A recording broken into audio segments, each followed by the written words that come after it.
Da-da-da. Da-da-da. Welcome back. It's a Monday morning. You're hanging out in the break room. Rochester's Classic Rock 96.5 WCMF. How's it going, buddy? Pretty good, buddy. What's going on, female buddy? Doing good, buddy. A day we have been waiting for months. Who's we? Everybody in America. What's today? In Greater Rochester area. It's Monday. Yeah. It's 57 right now. It's a high of 70. yeah. And it's sunny all day. Sucks. Shut up. Still Shut chilly. Up. Shut Yeah, up. it's a little cold. All of y'all. I don't want to wear a jacket again. Shut up and put your jacket on. I had to put on jeans. I wanted to wear shorts. Oh, I want to. Yeah, look, no one else in Rochester wanted you to wear shorts. Except for those ladies on the live stream that love his knees. Yeah, it is weird how many women have a knee fetish. I got a knee crew. Yeah, it's perfect, man. This is literally perfect weather. And enjoy it because we get like 4 of these days a year. Yeah. Again, I will say, I said it last week, I'll say it again. There have been more days this year over 80 than there have been days under 10. All right. So shut up. All right, we're warming up. If you're watching our live stream, by the way, alarming. You may see our new, what would you call it, decoration in the studio? I guess. It almost looks fake on the live stream, like we put it there somehow in the background. Oh, no, it's quite real. The live stream, The Break Room WCMF on YouTube and Twitch. You can also get it on the Odyssey app, WCMF.com. Our good buddy, general manager of the Rochester Red Wings, Dan Mason, was inducted into the Red Wings Hall of Fame on Saturday night. Where the mic is, too, also makes it look like It does look like he's talking to the mic. So it was a wonderful ceremony. Yeah. Great. You went, right? Yeah, it was awesome. Very nice. But as part of the ceremony, the folks of the Red Wings, they created like a dozen of these 3 to 4 foot tall Dan Mason heads, and they like hid them throughout the stadium. So when he was talking, they could pull the heads up. It was like a big surprise. Very funny. So I went to one of the folks who worked there, and I said, "You tell me what it takes, whatever it is, to score one." Yeah, I need one of those heads to make it a permanent fixture in the studio. And now Dan Mason's giant smiling head is living behind Kimmy. The goal is to put it behind Mace's chair. Oh, when he make comes in? that his official seat. Oh, okay. Almost like as tribute. Yeah, exactly. And then it'll be great when it's hovering over Ryan while he's doing the football segment for this year. So, yeah, we have to find a way. We got to talk to our engineers. Very important engineer question. How do we get a 4-foot Dan Mason head over the chair on the soundproof wall? Yeah, because they're really touchy about these walls. Yeah. They don't like you screwing with them. The soundproof walls? Yeah. In the radio studio? Yeah. But somebody came in and hung that thing behind Tommy. We still don't know who did that. Oh, I thought you guys did that. No, we have no idea. It was a mystery because the engineers said they didn't do it. We didn't do it. We have no idea. Really? So maybe if we just like stuck it up there and said we don't know who did it. Well, so here's the thing. I took the thumbtacks that we normally Didn't use. work? Yeah, his head. Too heavy? Far too thick and heavy. Oh, okay. Giant. You know what else is funny? What? Is I'm looking at your head, and I'm looking at the big fake Dan Mason head, and they're about the same size.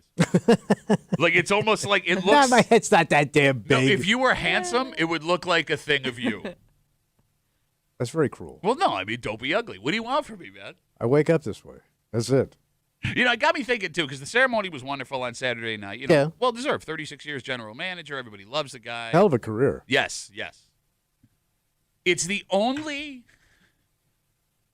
ceremony honoring someone I've seen where I didn't hate them by the time it was over. Okay. And let me give you a little background.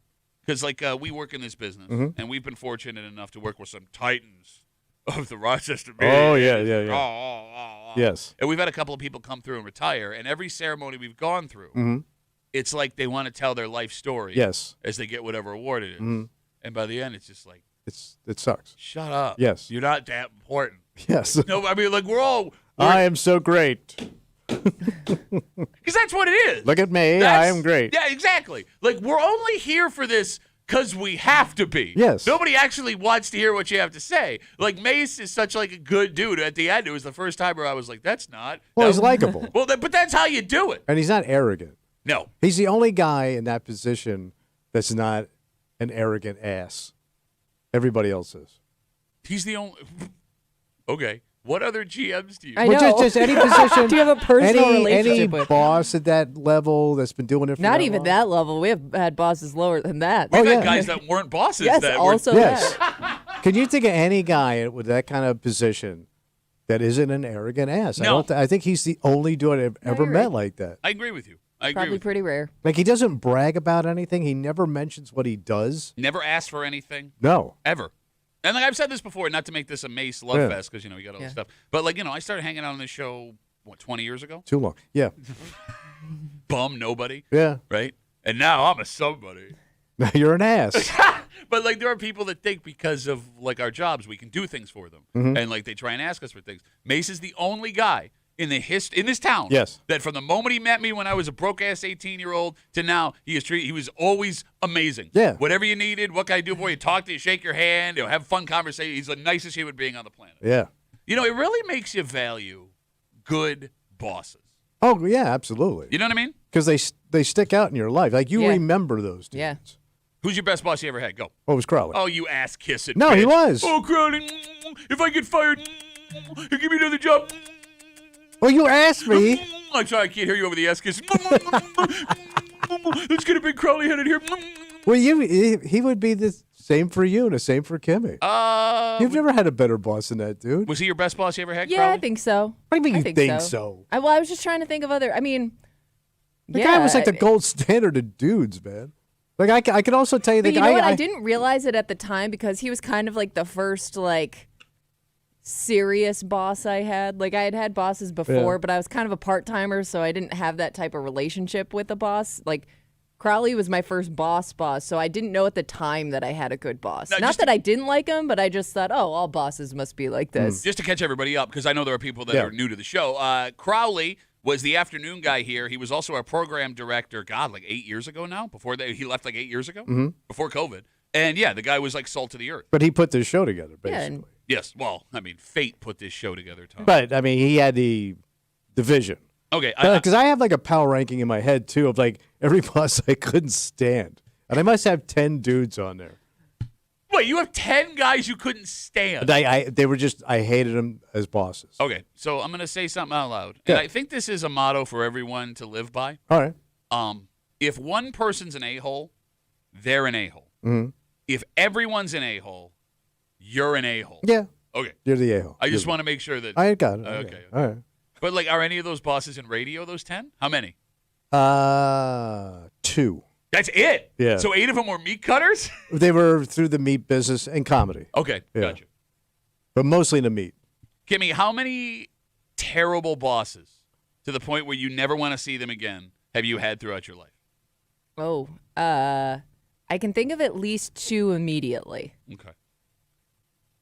Yeah, well, And I feel I like think we all every- got one. Yeah, yeah, Right. yeah. yeah. Yeah, we all got that one. You But know I've what? also had like bad bosses that were okay people, so I kind of give them like a pass. Was the like guy- they just weren't like good at managing people, but like I liked them outside of work. Okay, see, I cannot draw that Really? separation. Okay. Can you? No.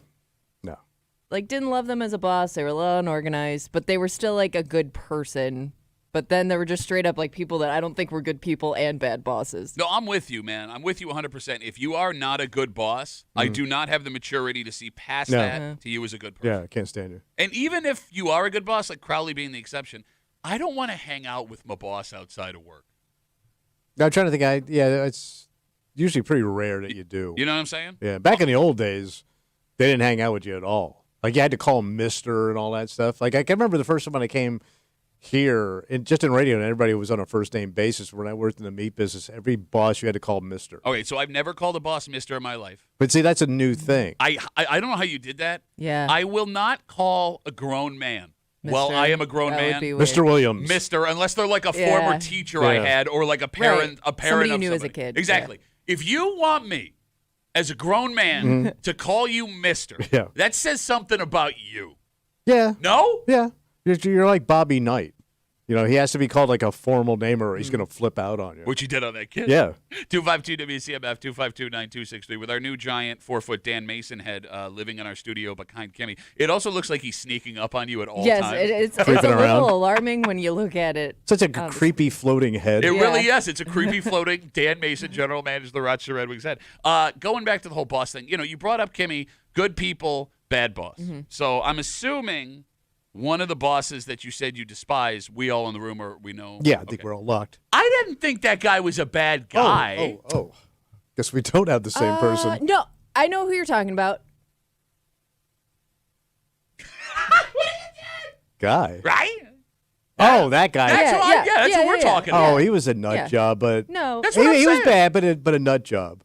But I didn't think he was a bad dude. No, No, he wasn't. no. But he was horrible at his gig. Who were you thinking of? I Never can't mind, say. I know who he was thinking Well, you I'm said. just kidding. I know. I don't want to get in trouble. Okay. I know I who don't he wanna was hurt thinking of people. initially. I don't want to hurt people, you bitch ass bitch. No, but like, okay, No, go ahead. one of the funniest things that I've ever experienced in this room, and it was one of Kimmy's worst work moments. What's that? You know, we all collectively, this specific boss that we're talking about that we didn't get along with, Yeah. or I mean, not that we didn't get along with, we didn't think was a good boss. Yeah. We all agreed he was not a good boss. Yeah. Yet none of us would stand up when we watched them being a bad boss to anyone else in the room. Yeah. Like, Right. we were a united front Yeah. when he wasn't around. Yeah. But when he was in the room, it was every man or woman for themselves because there is a moment. Yeah. Kimmy is. I lost it. Okay. I lost it. She works the board over there. I had done something. I'd set something up, and because like there are just certain things like to do over time, and like you have your own process of doing it. Mm-hmm. So I had it ready to go, set up, and I got a text from this guy. It said, "Oh, just so you know, I did this for you." So he had basically undone everything that I did that day. Oh, man. And I came in and I was like, "Why did you delete all this? Like, we got to put it back." He's like, he could see me panicking, and then like he started panicking, but like trying to play it cool. So I'm just getting more and more upset because I know he can't fix what he undid. So while this is happening, Yeah. Tommy and I are sitting where we are sitting. Yeah. No. He was like, nope. Wait. We can fix this. And I'm like, no, we can't fix this. So Kimmy Yeah. starts yelling at him. Basically, he starts bitching him out. And we're watching her get higher and higher Oh, and yeah. higher and higher. And either one of us could have stepped in at any moment. We're dead silent. over Dead there. ass silent. Oh. We could have stepped in and saved the situation. Hey, man, that and this, that, and the other thing. And no, we let Kimmy get to the point where she snapped on him. Yeah, it was like witnessing an execution. Like we were the guys who just had to sit there while they put the guy in the electric chair, strap him in. But like, I love, we love to pretend like we're some like united front here. Like, we're all about each other. We're all tight together. And then the moment we had a chance to prove it, Yeah. ooh. And the thing is, you knew Kimmy was going to snap because she was doing all her tells. Yeah. She was touching the side of her Yeah. face. She was making dolphin trying, noises. trying. I just wanted him out of the room. I'm like, I will fix it. I'm going to have to redo it. I got to fix it to just get out of my way. Yeah. But he kept trying to fix it even though there was nothing to fix. And he didn't know what he was doing. No, he had man. no idea what he was doing. Well, I mean, that's radio, though, right? Do any of us know what we're doing? No, really. The answer is no. No. For example, we thought it'd be funny to put a 4-foot Dan Mason head in our studio. Yeah. For no reason. And here we are. All right, so I guess the moral of the story What's that? is if you are on your work today and you have a great boss, appreciate it. Yeah. Right? That man, that woman, soak it in, Yeah. enjoy that time. Maybe you walk in and say, hey, thanks for being a great boss. Because they don't stick around forever. They don't. They don't. No, they don't. It's a tragedy, buddy. Yeah. I wonder what Crowley's doing now. Who cares? Crowley. Also, our boss we have now, great boss. Oh, number one. Tommy, number one. We got a dynamite smooching Tommy kind of break for you this morning here on CMF just after 7:30 this morning. Yeah. You have to have a hobby. There have been several studies that show the more hobbies you have, the longer you will live. Oh, It okay. gives you a purpose. And Yeah. proof of that is in a group of guys that still get together once a week and play their favorite pastime out in Irondequoit. Oh, okay. I mean, I think we're telling this story for you Oh, because nobody outside this room wants to see you die young. But in this group of older men, yeah. Well, there is a man who is older than them all. Oh, really? And look, man, this story is heartwarming, and it's great that this so guy. are these And like he- super old And he people? looks great for his age. Yes, You gotta get out Yeah. there. Keep moving. that's exactly what he sounds like. You gotta keep moving. Everything about this is great, man. You want this guy to keep doing what he loves. It gives him a purpose. He keeps him Okay. active, right? Hey. But, and I know that people who play in rec sports leagues across the greater Rochester area have had to deal with this before. You have to change a couple of things, especially the way that you play when you are lining up against someone this old. Oh. And we'll get to it just after 7:30 here in the break room on CMF, plus a whole bunch more. But first, Tommy, Yeah. not a lot of old guys last night in Chicago. What happened in Chicago? Your Buffalo Bills. Yeah. How'd the boys do? No. They get after it? They got after something. Not a great performance last night in Chicago. And here's the thing. Yeah. There are a lot of people melting down. And we in the break room, at least 2/3 of it. Yeah. Well, actually, you know what? I don't even know how Kimmy feels. I promise you 1/3 of the break room What's that? is here to let you know not only do you need to relax, All right. what happened last night could potentially be a good thing. Okay. And you will hear how badly the Bills got the crap kicked Ooh. out of them next here in the break room on CMF.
Last night, all of Western New York sat down in front of their TVs.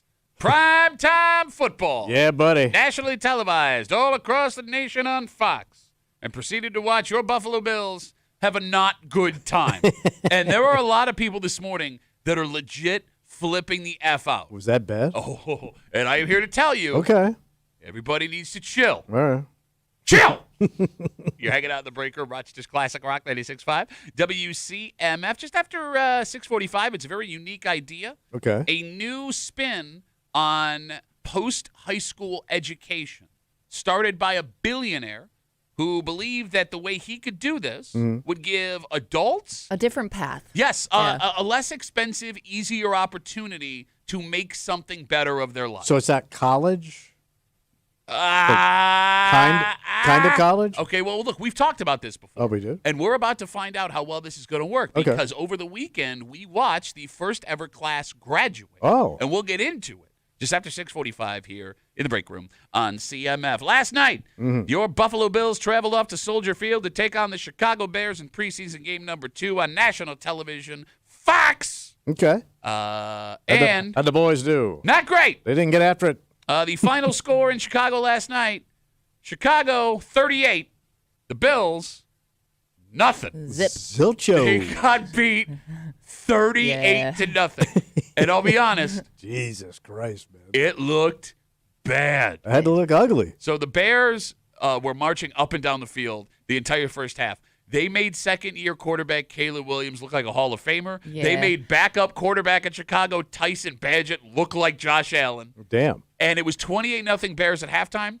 The score wasn't even that close. Like Really? it could have been 40-0 at halftime. Yeah, I don't really remember the offense being on the field all that much. Well, that's because Mike White, Yeah. who is competing with Mitchell Trubisky for the backups job, he got the start last night. He looked bad. And then Mitchell Trubisky came in, and he did not Not look much better. better. No, it was not good. So, Kimmy, I woke up this morning. Yeah. Because I made it to like 5 minutes left in the fourth before But you halftime. watched all that? Yeah. God bless you, man. I love think football. You have to love football to watch that stink. I mean, I was excited. Didn't even watch it. Did you watch a second of it? No. You bitch. I didn't even. I just knew they got. I knew there was a blow up, but I didn't know who got blown out. Official station of the Buffalo Bills. Football expert, Tommy Blowout, one Mulay. way or the other. I ain't staying up for that crap. It started Yeah, at I 8. mean, I was excited going into it. It just felt like primetime football. And then, like, you know, the game starts, and you're like, I don't really care what happens. So you start to get up and do stuff, and now it just becomes a background thing. I got to say, you know how much I love the Bills. I wish every game was a preseason game because I really I envy you people that don't care because it's fun to just watch football Yeah. and not care. Because even when the season starts, when it's teams that aren't the Bills, most of the games have some kind of impact on the Bills season. So, like, I can barely watch Find yourself rooting for somebody. Exactly. So I woke up this morning. My DMs on Instagram were loaded with Bills fans ready to take the bridge. Well, after don't their look good, performance. bro. Okay. Here is my message, What's your message? everyone, this morning. Relax. I can relax. Aaron Rodgers, this RELAX. Relax, because nothing that happened last night matters. All right. Yesterday, only one starter played on defense, a single one. I don't believe there was a single starter on offense. And So there's- this is all the schlubs. yeah, you got it. Well, Yeah. they're not schlubs. They're in the NFL, man. But, Most all of- right. They're top shelf schlubs. They're going to be playing for you at some point. Well, not necessarily. They could get cut.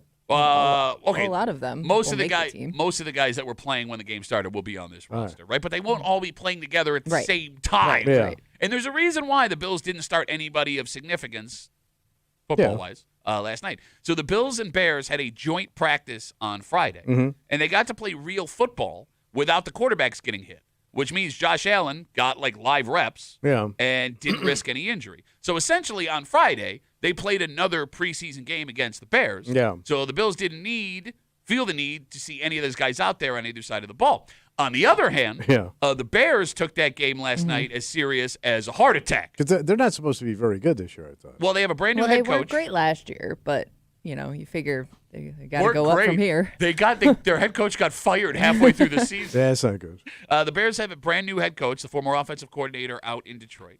They have a second-year quarterback who needs to take that step forward. So because of that, it seems like they treated this game like a regular season game. So they played their starters. And it looks like they ran like a real offense. Oh. Because like normally in the preseason, it's like run left, run right, throw over the middle, punt. Okay. Right? So that led to a lot of their starters playing the entire first half. The Bills just running milquetoast stuff and just getting lit up, which, by the way, should happen. That should happen when an NFL team runs out their starters, plays a legitimate game, and you're playing against backups. But, like, what's the point? Of what? Like, this game. Like, what are they trying to get out of this game? You know what I'm saying? Like, they did the scrimmage. Okay. Yeah. So you played this game. What did they get out of it? Well, they get a good look at guys that But are kind of on the bubble of making the but you team. kinda Like know which they one you suck. want, which one you don't. You don't know they suck. Well, I guess you don't know the degree of suckage. You know what I mean? All right, I'll give you an example. All right. Okay. Because, like, if they played their best guys and we played their worst guys and we got blown out, Yeah. obvious. Well, you're Okay. Well, no, because to You're Kimmy's looking point, for some standouts. and there were a few standouts last night. Bills wide receiver Tyrell Shavers, who was on the practice squad last year, he's going to make this team. Okay. He just keeps making play after play. He looked great last night. But he must have been the only one. No, Frank Gore Jr. Little Junior? Does that make you feel old? Yeah. Frank Gore's son, who played for the Bills, 7-8 years ago? Yeah. He's in his second year with the Bills. He looked great. He's looked Okay. great in the first two preseasons. All right. But no, the reason why you throw out your second team guys Yeah. against their starters is so they have live fire. Because Yeah. at some point, most of those guys are going to see, Had to step up. ideally, a player. Everybody needs to step up. Yes. So, like, look, Joe Andreessen, the Buffalo Joe. Oh, yeah. He did not look great playing the linebacker spot in a team full of second-year or second-level players. But if he has to step up and play amongst starters, Yeah. Better be ready to go. and he's going to look better, ideally. Like Cole Bishop last night, the second-round Yeah. pick from last year, the Tough safety. day for him. He looked bad. But again, he's not going to be playing on a defense of all twos, so when you put him in there with the starters, ideally, Okay. he looks good. It's live fire. You All get right. him in there. All right. There's no way I could sit and watch 3 hours of that. You have a hard time sitting and watching 3 hours of real football. I only have one game in me. Oh a my week. God, I don't get you. The only man I've ever met. Oh, I can only game. watch one game, and that's even hard for me. I could do one game, but I can't be like you. You know, to watch the foreign game and all the games all day. foreign well, you game? like if there's a game on at 9 in the morning, you'll Yeah. watch that and then Eat you'll go all breakfast the way and up watch football? Yeah, I will be on my couch from 9 o'clock in the morning until I go to bed at like 10. that I could not do. It's awesome. 252 WCMF. Just like your daddy. 252-9263. The Bills just get the crap kicked out of them last night in Chicago, 38-0 by the Bears. And the other fun thing about this not mattering is you get to laugh at what's happening because there were a couple of moments last night where it was so bad it was Like comical. Okay. Yes. And look, I know this sucks because you want to see exciting Bills football. And I know it's frustrating because of what we're used to seeing from this team for the last 8 years. But it's better than exposing all of your starters to potential injury But that I get. for a game that means nothing. All right, so they play one more game, you said, in Tampa? Saturday night, live on CMF against the Tampa Bay Buccaneers. That's a night game. Yeah. So will Josh Allen play? So that's a big question. Josh Allen Because it has. doesn't sound like he needs to. So he's played in the preseason every year he's been in the NFL. Yeah, but just like a touch, right? Yeah, a drive, maybe two if the first drive does not go well. Kimmy, Josh has yet to take a preseason snap. Yeah. He got live rounds without getting hit against Chicago on Friday. Yeah. Would you play him on Friday? Or Saturday, excuse me. I would think you give him one drive to warm up a little. No, I'm asking your opinion. while make a I face. think you should. I think you should get him out there once What do you think? I hear you're going to be prepared for every game. You're going to get out there and get your reps in. because he does. You know, Every man needs to step up in this game. he does Have your brother's back. I think it's less for him, more for like the new receivers on the team. You know, because he doesn't have that same band of guys. It seems like every year, like he's got a new go-to guy. So I would think that for those guys, for the rest of the offense, you want Josh Allen out there at least once. I don't want him out there. All right. Because what are you going to get out of it? Nothing. Well, I mean, look, there's What, one throw, two throws? There's an argument to be made both ways. Because, Kimmy's making a valid point, right? You got Josh Palmer. He came over from L.A. He's supposed to be a new big piece of this offense. Him and Josh have not had a live game together. All right. So you want those two to make sure they're on the same page, a couple other things, right? So, and that game against Baltimore is huge. You don't want to walk in and use that as your... That's a big game. Well, brother. it is. I mean, it's prime time. It's a massive divisional or conference game. This could determine who the number one overall seed in AFC is. right then. Well, right then and there. That game will matter down the line, Sure. man. Well, absolutely. Man. And they usually come out a little stale in the first game, don't they? No, last year they had a tough one. The previous season, they were just blowing teams out. They went to L.A. and hung, 40 on the Rams opening night? All right. No? Well, when was the one where they Lost to the That was Jets. the They Jets. did Yeah, lose to the bad. Jets. They Mike- lost to just It bad. wasn't White. bad. They lost Mike it. White, or what was it Mike White? No, it no, was no, Zach no, Wilson. It was Zach Wilson. They now back up in Miami, who we will yeah. definitely see at some point this year. Okay. Based on Tua Tagovailoa's injury history. So look, Kimmy, I'm with you. No, I'm not with you. I understand your arguments. I'm with you, not really. I understand your argument that Josh needs live action Yeah, with his new I receivers. just think to build a little bit of chemistry there. But on the other hand, going back to that, how big this Baltimore game is, and I'm knocking on wood here, right? It's the last ever home opener in that stadium. Like we just said, this could have significant seeding potential, ideally down the road. I don't want to expose any of the starters. Yeah, you don't want to. Yeah, okay. You know what I'm Keep saying? them safe. Yeah. Like Sit down. he's going to play him. I also don't like Have Josh. a beer, I don't man. know. Do some edibles. Relax. What are you doing? Have some fudge. I also don't like They Josh. do get very comfortable on the sideline. The starters that aren't playing. I'm like, they're just having fun out there. They're the ones having the I most know. fun. Yeah. Also, I do find it funny. So we know that Bills head coach Sean McDermott is a massive control freak. Yes. For those who don't know, his first year as Bills head coach, the week before opening day, he made all of the players get up, drive to the stadium that Sunday, like it was a game day, get to their lockers, get dressed, and then they could go home after they were done. So just to get into that routine. You got it. Sean McDermott, whether you are taking a snap or not in the preseason, makes every single player on the roster get dressed and prepare as if they're playing. So it's like the military. Yes. Basically. Because, like, if you watch other teams that play preseason games, you'll see, like, the starting quarterback in a T-shirt and shorts. Yeah. Right? You know, running back who's not going to play wearing a hoodie. Every Bill is in uniform. a Every little- Bill warms up. It's a little intense. So, I mean, Josh has already got his warm-up in, Kim. He's good. All right. Okay. All right. He's going to play him. I don't know. He's going to play him.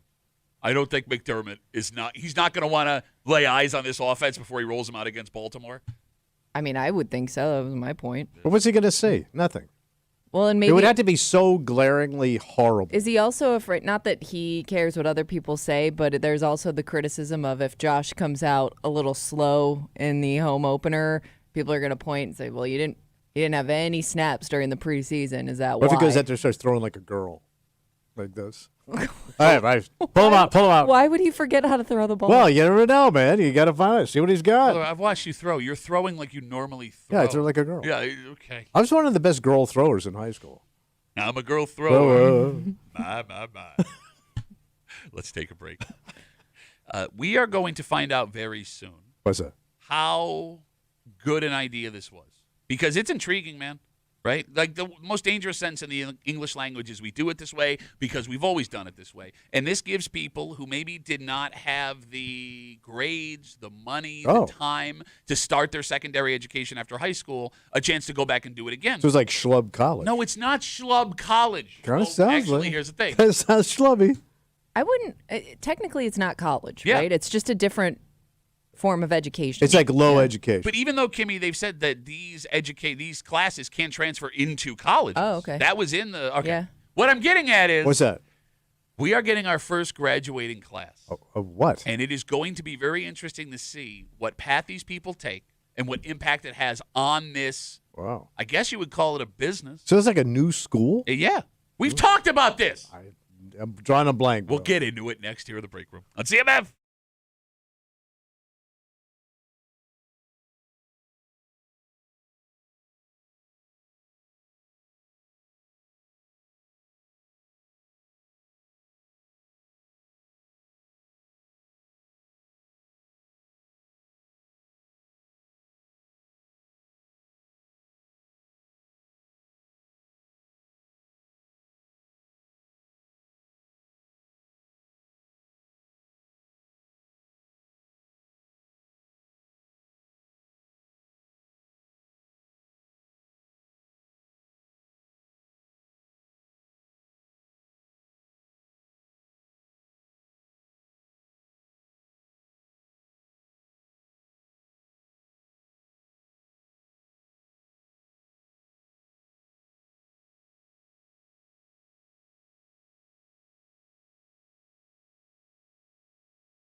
A new way to educate. Nice. A new way to start a career. A new way to look at education after high school. More affordable, faster, and all stamped with the name of one of the most successful Rochesterians of all time. Really? Yep. Up until now, the idea this man had was just a theory. But soon, we're going to find out how well Tom Golisano's school project will work out. We had a school? How are you? Do you not remember this? We talked about this multiple times. We They did? run advertising on this station. No, they don't. Oh, my God. Golisano College. You're hanging out in the break room. Rochester's Classic Rock 96.5 WCMF, a show that only stays up on the most important headlines in Rochester. I got my Tommy degree. Just after 7 o'clock this morning, different men have different preferences, what they're attracted to when it comes to the opposite sex. Oh, yeah. But it turns out there are some things you can tell just based on their background. Oh, For like example, what they're into? yeah, for example, how much money a man makes will tell you whether they prefer large or small D's. Oh. And we'll get to it just after 7 o'clock here in the break room on CMF. On Friday, the first ever class for the Golisano Institute for Business and Entrepreneurship had their graduation ceremony. Wow. Look- Learn to be a billionaire. Look me in the face and tell me you really don't remember this. Yeah, really. It's like education, man. I zone out.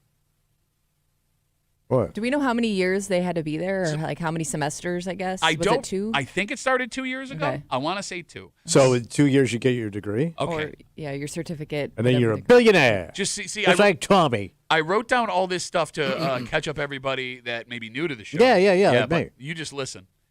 The idea was What's that? to give students practical business skill sets and real-world experience at an affordable cost. The pitch was it would take less time than a traditional college degree. You would have people who work in the business world teaching and guest speaking in the classes. The school also said there would be traditional colleges that would take their credits if you wanted to further your education. Okay. All right. But it sounds like you could go right into business coming out of this school. You could do whatever you want. Boom, you making money. Look, it's You fat. You rich.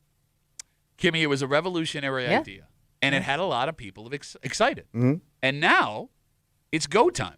All right, just see how they do. Exactly. Over the next 12 months, we're going to get a first glimpse at what the world thinks of this program and the people who went through it. So who's following these people? Well, that's just, I'm sure there will be. This Oh, has they'll been, do follow-ups if somebody, really makes something of it. This has we're been gonna such a hear big about it. story. Yeah. Doesn't matter what they do. They're going to follow these Yeah. people. Okay. You're the only person in this town that knows nothing about it. Let's see what you got there, kiddo.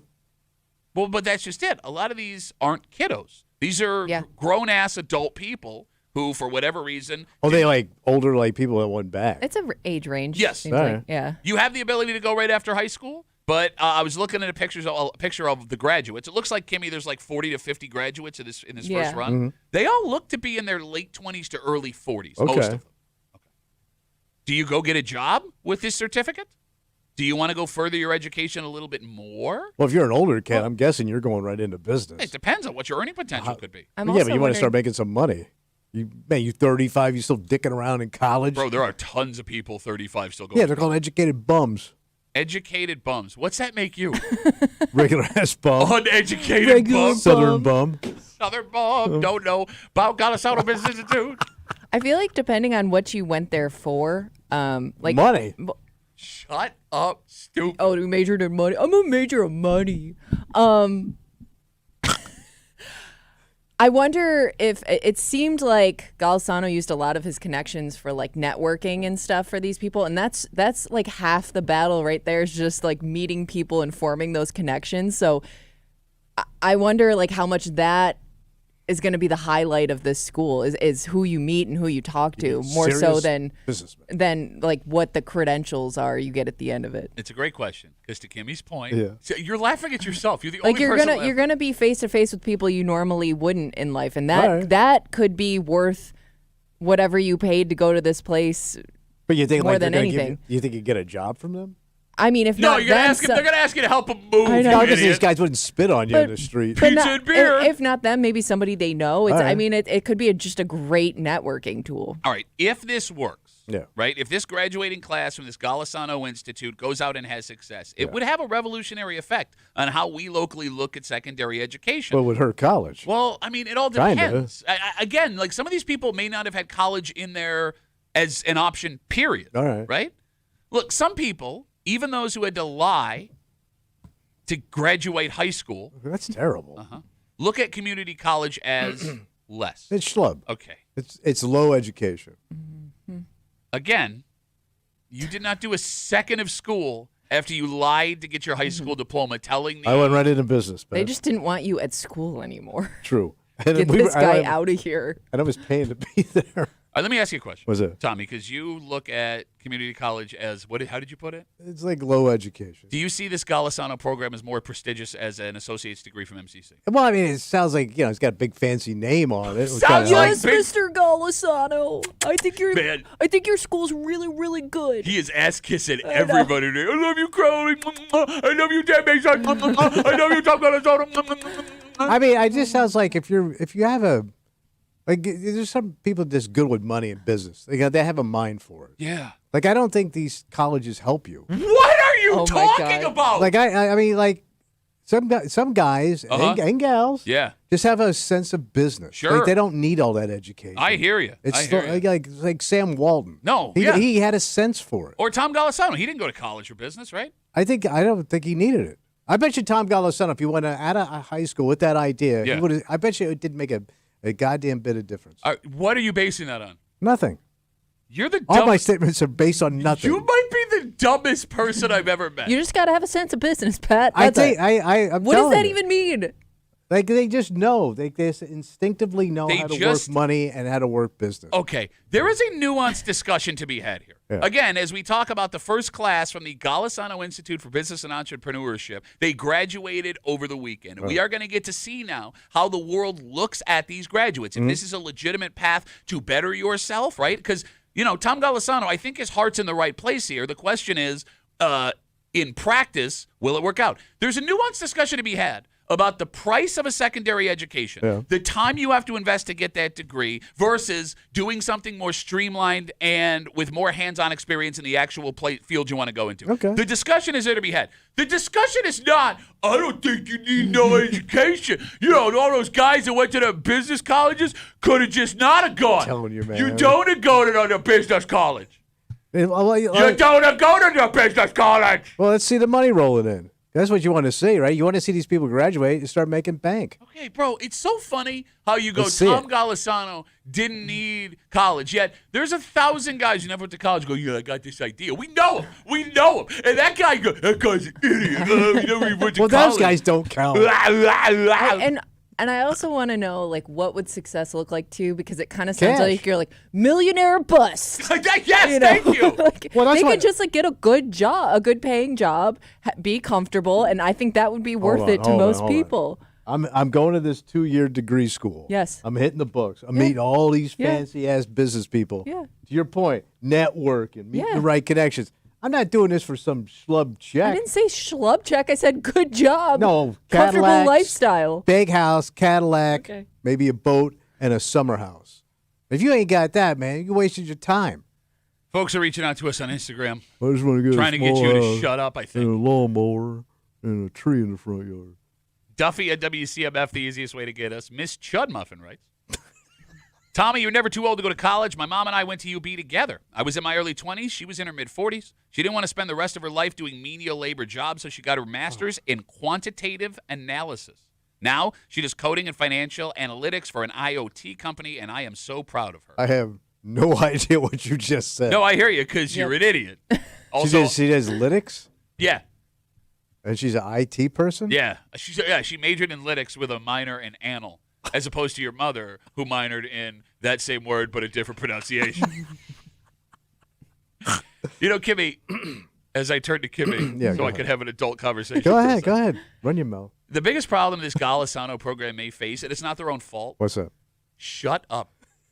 Is the comparison to other places like it in the past, or what people think it's like? Bingo. You think of things like the Everest Institute, yeah. University of Phoenix Online, Okay. right? They take your money, they put you through classes, you get nothing out of it. You end up in worse debt than you would have gone into had you gone to like an Yeah. actual college. And we should have known at the time those things were scams when they were exclusively advertising them on Jerry Springer and Maury. Like Harvard doesn't buy advertising in the middle of Maury for a reason. But didn't the Phoenix one, didn't they have the naming rights to a They stadium? bought the naming rights to Yeah, the Cardinals it's still, Stadium. that Yeah. still exists. I mean, that's I mean, that sounds legit when I see that. Yeah, because you're an idiot. Like But that's look who how they're- big that building No, is. but that's who they're marketing to. Wow, they got a big old stadium. Well, I figure if you got that kind of money, you're doing all right. I'm gonna learn VCR repair and become a millionaire. Gun cleaning, weed shopping. I mean, look, this Golisano thing, Yeah. it feels different, but I understand why people would be suspicious after really bad experience. Yeah. Okay. Yeah. Because I'm sure there are a lot of people listening that, hit a rough patch. We're watching a really great episode of Maury Yeah. and thought that Everest Institute was going to be able to, give them the office Yeah. job they always wanted. It does feel like this Golisano Institute is something we should be cheering for, Oh, absolutely. No, you want it to succeed. Yes. if only to give people another option, Mm-hmm. right? Because there are ways to make a good living without any education after high school, but not all people want that. The other hand, the full college experience is something that people maybe can't afford. They may not have the time to dedicate as adults with full-time jobs or kids. All right. I mean, if this works, it's a way to accomplish a goal and position yourself without having to commit another 4 to 8 years and tens of thousands of dollars to something you're not even sure you can accomplish. So, is this an online school or is it you go It's- sit in a building? We talked about where they bought the buildings in Brighton. We talked about this multiple times. Are you I wonder- okay? Yes, I'm fine. I do wonder how they select. Is there like a selection process for who gets in, or can anybody go? I don't know. Because I wonder if it does grow in popularity. If they don't have the resources to take in a certain amount of people, if they have to kind of filter through those applications. But how would you apply? I mean, if you're talking, if the idea is we want to bring you in so you can better yourself, Yeah. maybe you didn't have a good first run in high school, you never went to community college. If I've got how would you take, how would you? Yeah. I'm I guessing don't you know. pay How you would- in, right? I don't know. I mean, it could be. I mean, that's MCC as long as you have your high school diploma. Yeah. You can just sign up you're and in. take Yeah. classes. Yeah. No, I'm not agreeing And with you. Man, that money comes rolling in, baby. All right, let me ask you one more question, Tommy, Yeah, just to yeah. get a gauge of where your uneducated, unknowledgeable, don't pay attention ass brain is. If you met someone today Yeah. that went through the first phase of this Golisano program, would you be more impressed than meeting someone who has an associate's degree from MCC? Oh. Ooh, that's a push. That's a tough one. Because you're both kind of on the low end of thinking school. Got that? You couldn't even finish the sentence. You're both kind of on the low end of it. All right, but It's a lot of bottles over there. I would play the Golisano kid a little bit over MCC. Why? It just sounds like you got a better shot at making some bank. All right, I just want to make sure we're on the same Because I page. always figure if you're community college, what are you doing, man? You're just effing around.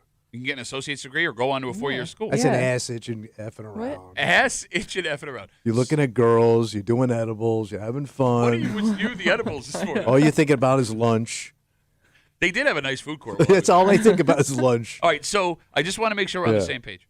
You hold the Golisano certificate in higher degree than an associate's degree right now. Yeah. Even though 15 minutes ago, Yeah. despite the fact that we've talked about this at least 5 times over the last 2 years, Yeah. you had no idea it existed. Yes. You didn't know what they stood for. you didn't even know if it was in person or online. Uh-huh. Yes, yes. And we have no proof that this will work for the folks that graduated. Yeah, I get from it. I get it. But now you're educating me, and I'm I forming- didn't think educate I've- you in anything. We know nothing. But you've informed We're me saying, more. well, wait and see. I think I have a better grasp now of this institution of money. You have a grasp of nothing.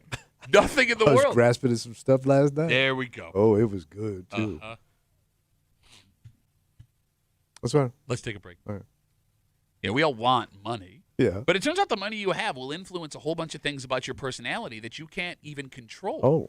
Oh. For example, you think you're attracted to the women you're attracted to just because. Yeah, You're that's what bo- you're into. Yeah. Turns out you're not. In fact, there is one specific thing, your bank account, at least according to this study, that will dictate the type of woman you are attracted to. Oh. And even more importantly, one specific thing on that woman's body. Oh, damn. And something about the greater Rochester area may prove this theory true. Okay. And we'll tell you what it is next here in the break room on CMF.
Gentlemen, Yeah. you have a type.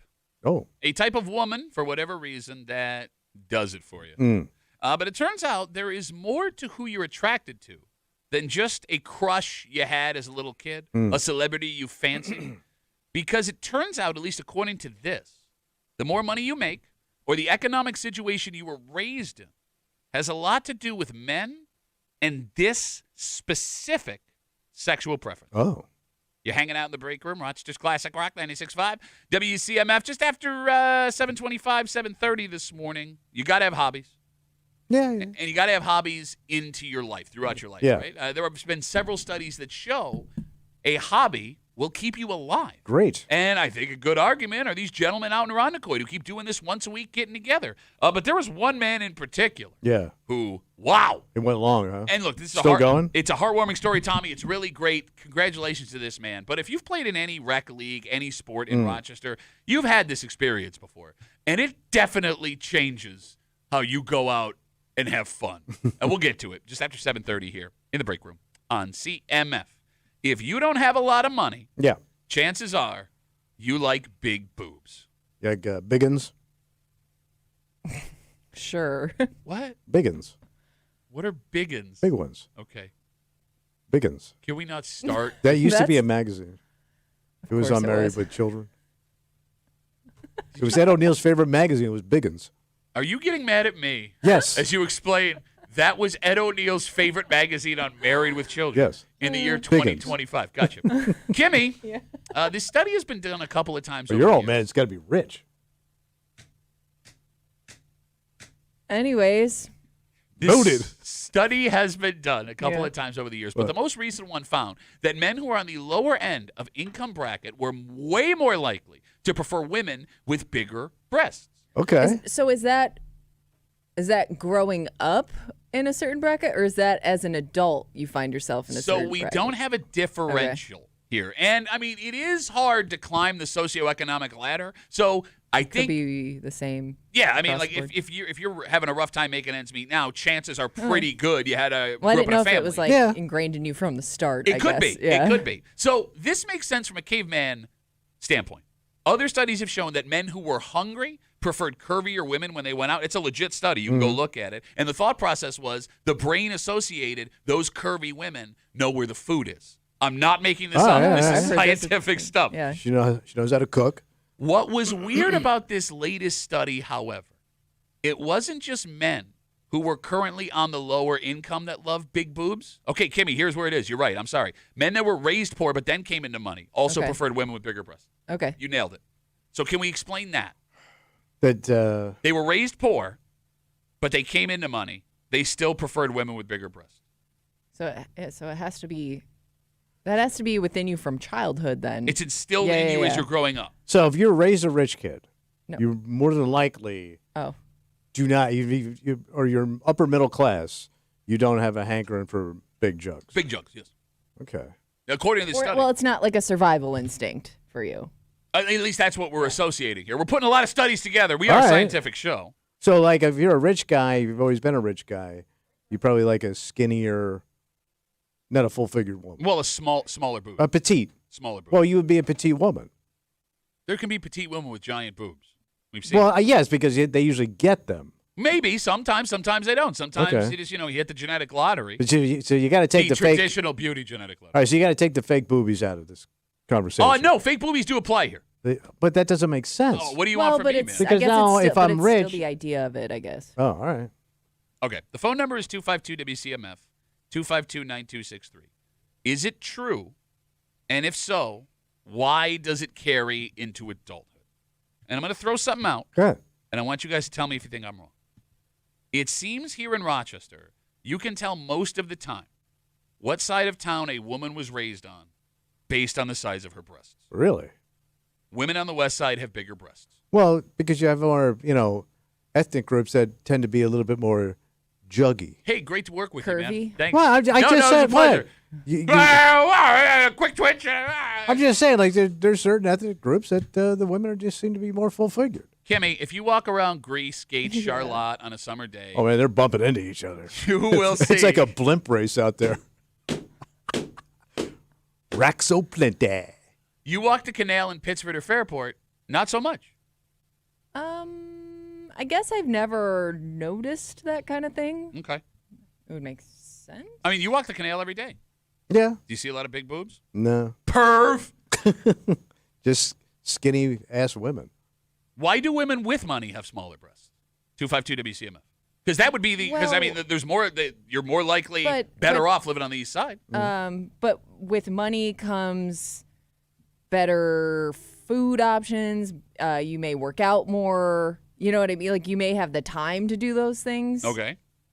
You know, a healthier lifestyle if you have money, and there's, more money on the east side. So that could also be why maybe you don't see it as much. Okay. I don't know. Is it possible that men on the east side here in Rochester and men that live in wealthy neighborhoods being raised around small-breasted women prefer small breasts? Well, because that's what you grew up with. Exactly. So that's where your idea of a woman was. That's why I kind of thought it came from like what your mom and family members looked like. That probably has to go to it a little bit too. I'd like to disagree with that. Why? Were you kidding me? I know it's a weird thing to say out loud, but I mean, it's just what you're used to, not. Those are the first images of women you saw, so it's nothing pervy about it. It's just that that's what women look like. I'm saying I want to disagree because my wife could not look any different than my mother or sisters. I mean, is that still? I'm not saying it's a rubber stamp for everything. Do we still believe that you are attracted to the type of woman your mother or your sisters are? If you had maybe initially, maybe your preferences change over time, but I would think like as you meet more people. Yeah, exactly. I mean, to your point, Kimmy's husband does kind of look like your dad. I don't think my husband looks anything not like so fun my when dad. it's you, is it? Not so fun when it's you. He kind of is. I mean, he's tall. He's in great shape. He's a lot of fun. Has a mustache. Sure. Oh, my God. But I don't see the resemblance. Kimmy married her dad. No, but I mean, like, if you looked at your mothers, your sisters, whatever, your aunts, those women, like, that's your images of women. So, like, when you first start to... You think that, like, all women look like yes, that. until you start getting out in the world more. You start meeting more women. Does your wife look like your mom or your sister? No, because I'm old. But I wonder... But look at my first wife. Okay, I've never actually seen a picture of her. All right, so I'm starting to think of, like, my first wife looks way different, and then my second wife and my third wife. So did your first... As you age, maybe you age out of that mommy preference at some point. When you start to meet new people, realize you like different things. Right. Did your first wife look like your mom? Not really. No. I mean... No. It's not a rubber stamp, guys. The two examples we have she had a good body, but, she was a kid.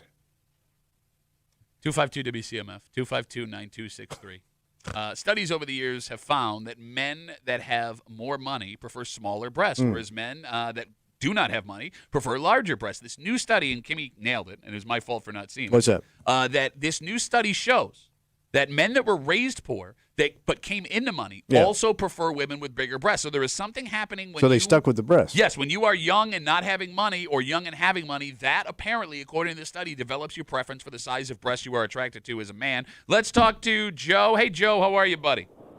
Duff, good morning. How you doing? Good, man. What do you got? So, Duff, growing up, man, I always had a good job, was able to support myself, but, bro, I could not get away from the big boobies. Okay. Sounds like you stuck at them now. I wish, Tommy, I wish. I love big breasts, man. I always liked them. That's awesome. What it was about it. I mean, I had to talk a girl out of getting a breast reduction for me. I'm like, come on, don't do that. Because your lower back will be fine, sweetheart. Everything will be okay. I'll pay for the chiropractor. Don't get rid of those puppies. You know what I mean? Okay, for God's sake. But then I got to tell you, Duff, then I dated the local bartender girl who was petite, broke as a bitch, had the best little ski slopes I ever seen. So your preference changed? I don't know what he's saying. I all Just of a wants to sudden brag. like those little perky guys all of a sudden, you know? All right. I mean, maybe new experiences with things you didn't think you'd like would open your Okay, eyes. all Joe, right. great call, buddy. Thank you for all the insight. Go boobs. Go. Yeah, I mean, maybe you only know what you experience until you try something new. Because I started thinking like your dad and your mom and my dad and my mom. My mother had a big set, and so did my grandmother. So you're saying like he married a woman that kind of had the same body as his mother. Okay. I don't think my dad. I don't think my mom and my grandmother on my dad's side. Did they look alike? I don't think so. Because I think with my mom and dad, I think with my mother and my dad's mom, similar body shape. My grandma on my dad's side kind of looks just like my dad. That's not good. He's a very beautiful man. Yeah, but I can't imagine him as a chick. Well, now what was weird is her spiky hair. That was the weird part. Oh, is there with this whole poor men, big boobs, Yeah. rich man, small boobs? Is there a female equivalent of this? A woman raised poor prefers this in a man as opposed to if she was raised with money. I've never heard of anything like coinciding. Okay, can I throw out a theory? What's that? It may not be physical because you women are more evolved than that. It does feel like the wealthier the woman, the more bland her husband is. He's a soft boy. Do you know what I mean? He's a soft boy. Right? They're like He's like the a sidekick more than a Sissy boy. provider. Yes. Well, no, I mean they still may be a provider. I'm not saying He's like provider. a lapdog. No. He doesn't have a speaking part. That's kind of the picture you're painting. Well, no. Let me put it this way: their personalities are not as loud. Okay. They kind of blend into a crowd, and it's not They're boring. a bad thing, bro. I'm describing you, by the way. But is it the fact that like he's willing to? Like when you're not a mic in front of here, you said you do not have a speaking role in your relationship. You walk around with your wife holding the leash while she gets social with everybody else. I don't want to talk to anybody. Well, you let her shine. That's what it is. Yeah, that's yes, what he wants. yes, Yeah. No, I mean, in the examples you're painting, like that's what I picture is more like that guy's just comfortable with her, stealing the show. But then there's that other guy, he's always got to have the baseball cap turned backwards. His shirt's got to say something 24/7, never shuts up. Yeah, my brother's got that person. Look, I think if you took 10 guys between 30 and 40 Yeah. that were raised with and still have money, I think they're all the same guy. Would Okay. you disagree with me, Kimmy? What do you mean? They like to golf. They wear some kind of polo shirt and khaki shorts all the time. They have some kind of office job, and they say the same stories over and over Okay, again. yeah. Right? Like 10 guys with money between 30 and 40, raised that way. It's the same guy.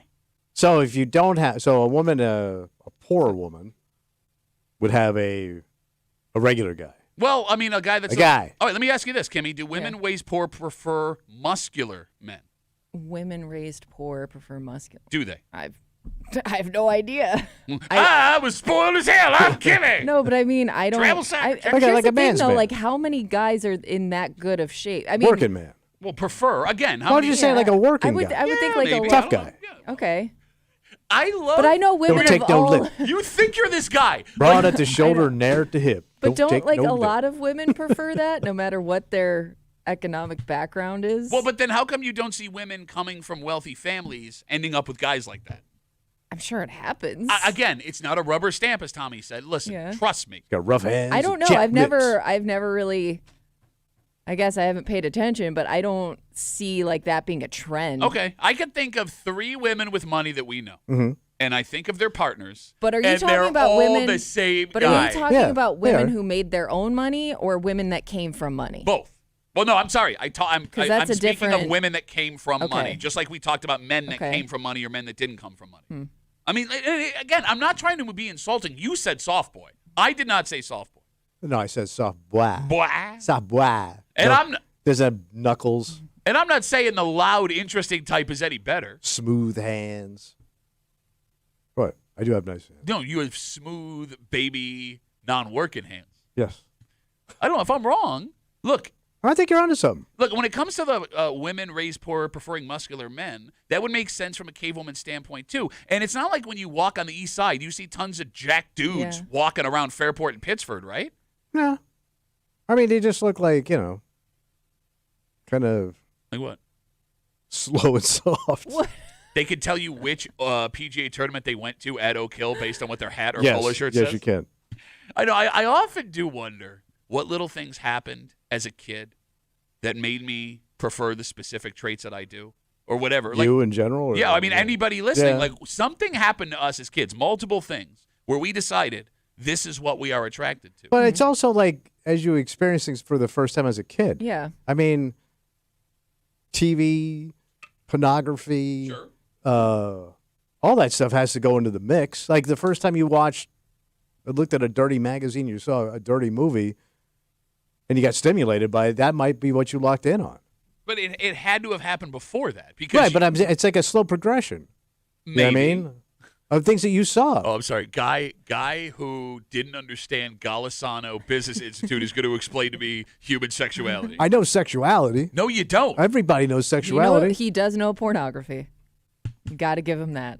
I mean, think about this. Like, why are you attracted to your spouse? Why do you watch the adult content you do? Mm-hmm. What thing that you may not even realize have sparked these attractions that you have, and what could have changed it along the way? Like, you talk about the change in preference as we get older into certain types of women based on things you've seen. That indicates maybe there's a way to spin out of whatever you're attracted to. Well, sometimes you age out of things, too. Like things you may have dug as a kid, probably 40, 50, my age, that doesn't interest you anymore. Okay. Because you were a dumb kid, and now you've had more experience, and, like, that got old pretty quick. Okay. I don't want to do that again, trust me. That got expensive quick. All right, Kimmy, let me ask you a question. Yeah. All right, I wanted you to think a 20-year-old you. Yeah. I want you to describe to me physically the ideal man for 20-year-old Kimmy. What was your ultimate male I think fantasy? number one for me was tall. Okay, tall. It'd Got be it. tall. All right, next. I think at that age I was figuring it. I just tall was number one. Like So that that's was what it. I This noticed tall, immediately. Tall fat guy would have done it for you? Yeah. But I think most women want a tall guy. Yeah, you know. Yeah, I know. No, I know. You know. That's what I'm saying. You know from personal experience. Yes. I guess what I'm asking, Kimmy, Yeah. is the fantasy that you had for the ultimate man at 20 the same as the one you have now at 72? I think I'd still prefer a taller guy. Okay. But like But- body type hasn't changed? Because you got yourself a man cut out of granite. I do. Yeah, I mean I would probably prefer a muscular guy, bigger guy. Just because I'm a bigger person. I'm a big old gal, need me a big old man. I can't feed a family of four. I need a big old ride. One Kimmy. Nick writes us on Instagram, Duffy at WCMF, the easiest way to get us. He says, I like redheads. I was going through puberty at the same time Paramore got huge, the band with the redheaded lead Oh, singer. all right. I mean, that's interesting, too. Like, what celebrities... Yeah, had an influence. Like, because I don't know, like, you think about, like... But you never met anybody that looked like that celebrity. Like that celebrity crush. I think you find a way... Maybe it's different find for a women. connection? I think I you don't find know. a way to, like, squint your eyes Yeah. and see it. Okay. Because you're right. Like I didn't know any guys that could dance like Justin Timberlake. You know what I mean? Like the guys that I looked up to, like the pop stars I looked up to as a kid, that never translated to real life. By the way, how do you know? Did you ever ask him to dance? I guess not. That's what I'm saying. I guess not. All right, so it's weird that you don't have any control over what you're attracted to. But the situation you were in as a kid, which also you had no way of changing, Yeah, true. may dictate that. Yeah. And that maybe the idea of free will was BS the whole What? time. Man! All right, let's take a break.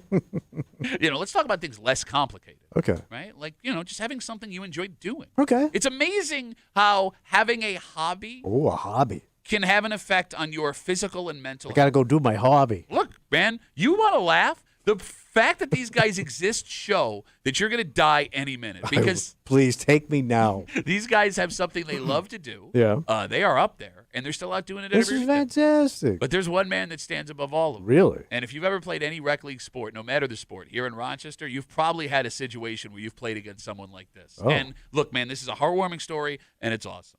But you can't tell me Yeah. it doesn't affect everyone else out there. And we'll get to it next on CMF.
This story is presented as heartwarming. Okay. A man who doesn't quit and the folks who want him around. Fantastic. And don't get me wrong, it is a very heartwarming story. But it's hard to imagine that a situation like this does not present some challenges for the other people around him. Oh.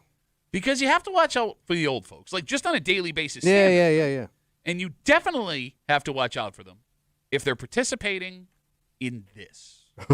You're hanging out in the break room, Rochester's Classic Rock, 96.5. WCMF, just after 7:45 this morning. You know, inflation's hitting everybody. Oh, yeah. Budgets are being pulled back. It goes for major industry. It goes for households. It even goes for fantasy characters. Oh. Because if your kid loses a tooth, Yeah. that tooth fairy, they got less for him. Is that still a thing? Yeah, it's very Oh. much still a thing. Okay. And we'll get into it just after 7:45 here in the break room on CMF. So this was a great story from Spectrum News over the weekend. What happened? They profiled a bunch of guys out in Irondequoit who get together every week. They play a little softball. Okay. But this isn't your typical rec softball game. Oh. The youngest guy Yeah. out there on the field is 75 years old. Wait, the young guy. The youngest guy. So this is like, so they have teams of these guys? Now, I don't know how many there are. They may just get together and play like they may have an Okay. two teams, Yeah. right? 75 is the youngest dude. But here's the thing, man. He's a spry whippersnapper Yeah. compared to the oldest gentleman out there. Kenny, who gets out there every week, Kenny. does not let the fact that he's 94 years old Holy Christ. stop him. Like he's Amazing. dressed and ready to go. Yeah. Right, yeah, he's out Yeah. there playing ball. Do you see this, Kimmy? I did. Okay. So he's got a great story. He played baseball all his life. Mm-hmm. He pitched for his team in the Army when he was a vet. Right. He's also a veteran of the old Kodak competitive softball teams. All right, those We- are big. Yeah, you got. So it's not like he's new to this. Mm-hmm. Story on Spectrum puts it in perfect perspective, the age of this man. You ready for this? Yep. If Mickey Mantle were still alive today, Mm-hmm. he'd be 2 months younger Oh my than God. Kenny. Yeah.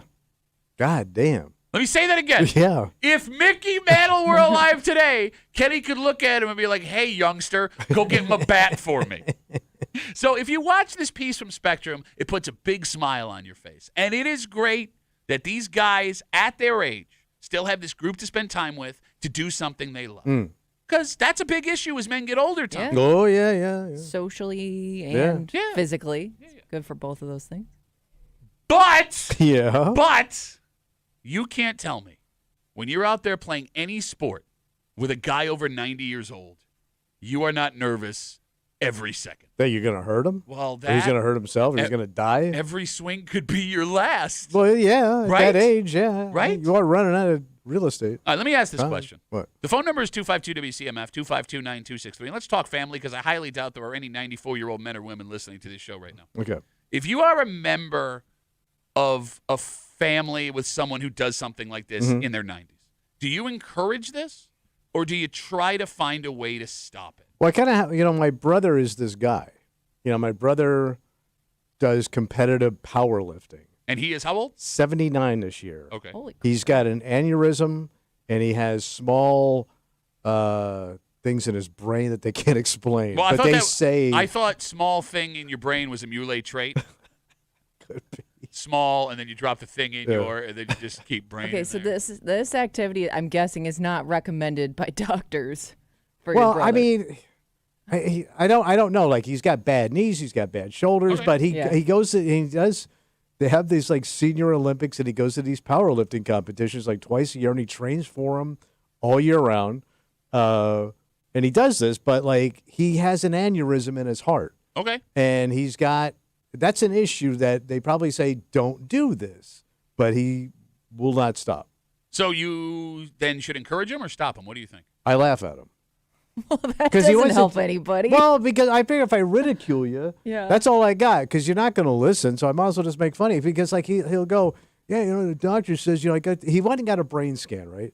So he goes, yeah, they found a lot of stuff wrong with my brain, but he said, at your age, it's normal. Like, that just doesn't sound good. So he's got problems with his brain, Okay.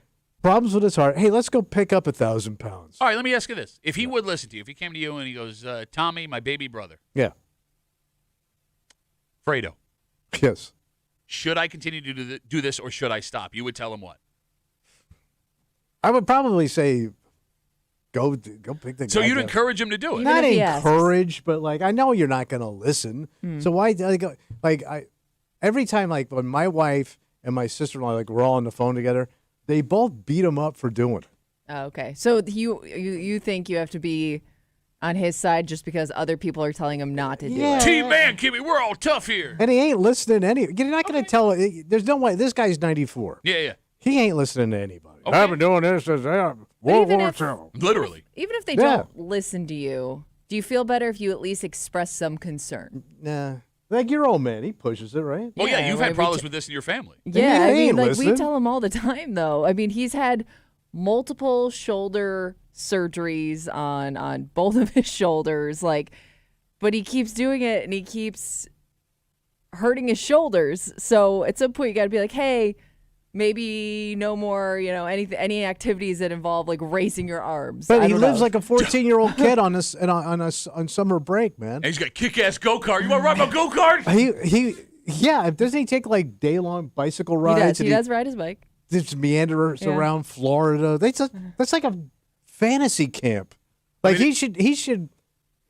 People should pay to do what he does for retirement. Okay, so you sit here and you make fun of your brother all the time, and you think it's a bad idea, but Yeah. now you're defending these people. What else is there to do, man? Okay, and I agree with you. Look, I can't pull it all day.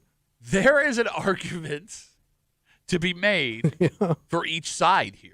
Again, we're talking about the story on Spectrum. A group of older guys out in Irondequoit, 75, the youngest guy. They get together every week. They play softball. But the oldest guy out there, his name is Kenny. He's 94, played baseball all his life, pitched on his team in the Army, veteran of the old Kodak competitive softball teams. And again, if Mickey Mantle were alive today, Yeah. he'd be 2 months younger than Kenny. Damn. Look, you want your family member around as long as possible. But right? they are going to check out. They will. And in Kenny's case, despite being 94, he's still in good enough shape to play softball. Yeah. That's amazing. So- So the added risk of him getting hurt in whatever way out on that field, it would make you nervous as Yeah. someone who loves this man. Yeah. And selfishly, the guilt you could feel if something were to go wrong, and you never suggested it would be time to hang it up, maybe floating you in the direction of let's try and talk him out of this. But there's also a beauty of you dying doing what you love. no, And I but- mean, like, holding your leg screaming at second base because you twisted it and you're dead. Don't you have a bigger fear, though, of telling that person to stop and that's what ends Yep. their life? That's you a know what I valid mean? question. Because, like, you see people all the time, like, that will work until they're, in their 80s, 90s. And then when they stop, and that's when, I don't know if they just give up, or their body gives That's up, men. whatever. So I would feel more guilty expressing concern and they stop and then that's it for them rather than them hurting themselves doing this thing that they love to do. I mean, that's the big question we'll never have answered, right? Yeah. Like, does something like this potentially shorten a life, or does it extend a life? Right? Because having a purpose every day, Well, just getting up and moving, man. well, Yeah. that too. Having a purpose. But okay, like the moving thing, fine. Like, yeah, you're right. It's good for your body and Yeah. everything. But the mentality of having something to do that day scientifically has shown it makes you live longer. Yeah. So you're right, Kenny. goal. Let's say you take this away from your Yeah. 90-something-year-old relative and then they He's die. gonna- he's gonna go You kaput. take them out of their routine, They're going and to they call him don't- Kenny Kaputs. find anything to replace it with.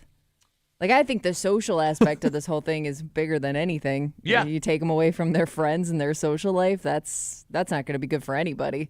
We got messages coming in on Instagram. Duffy on WCMF, the easiest way to get us. Carrie Ann writes us, my mom will be 76 years old in November, and she still rides horses. We certainly don't love this activity, but we don't stop her from enjoying what she loves. We just make sure she's safe. That's dangerous. How do you make sure she's safe on a horse? Yeah.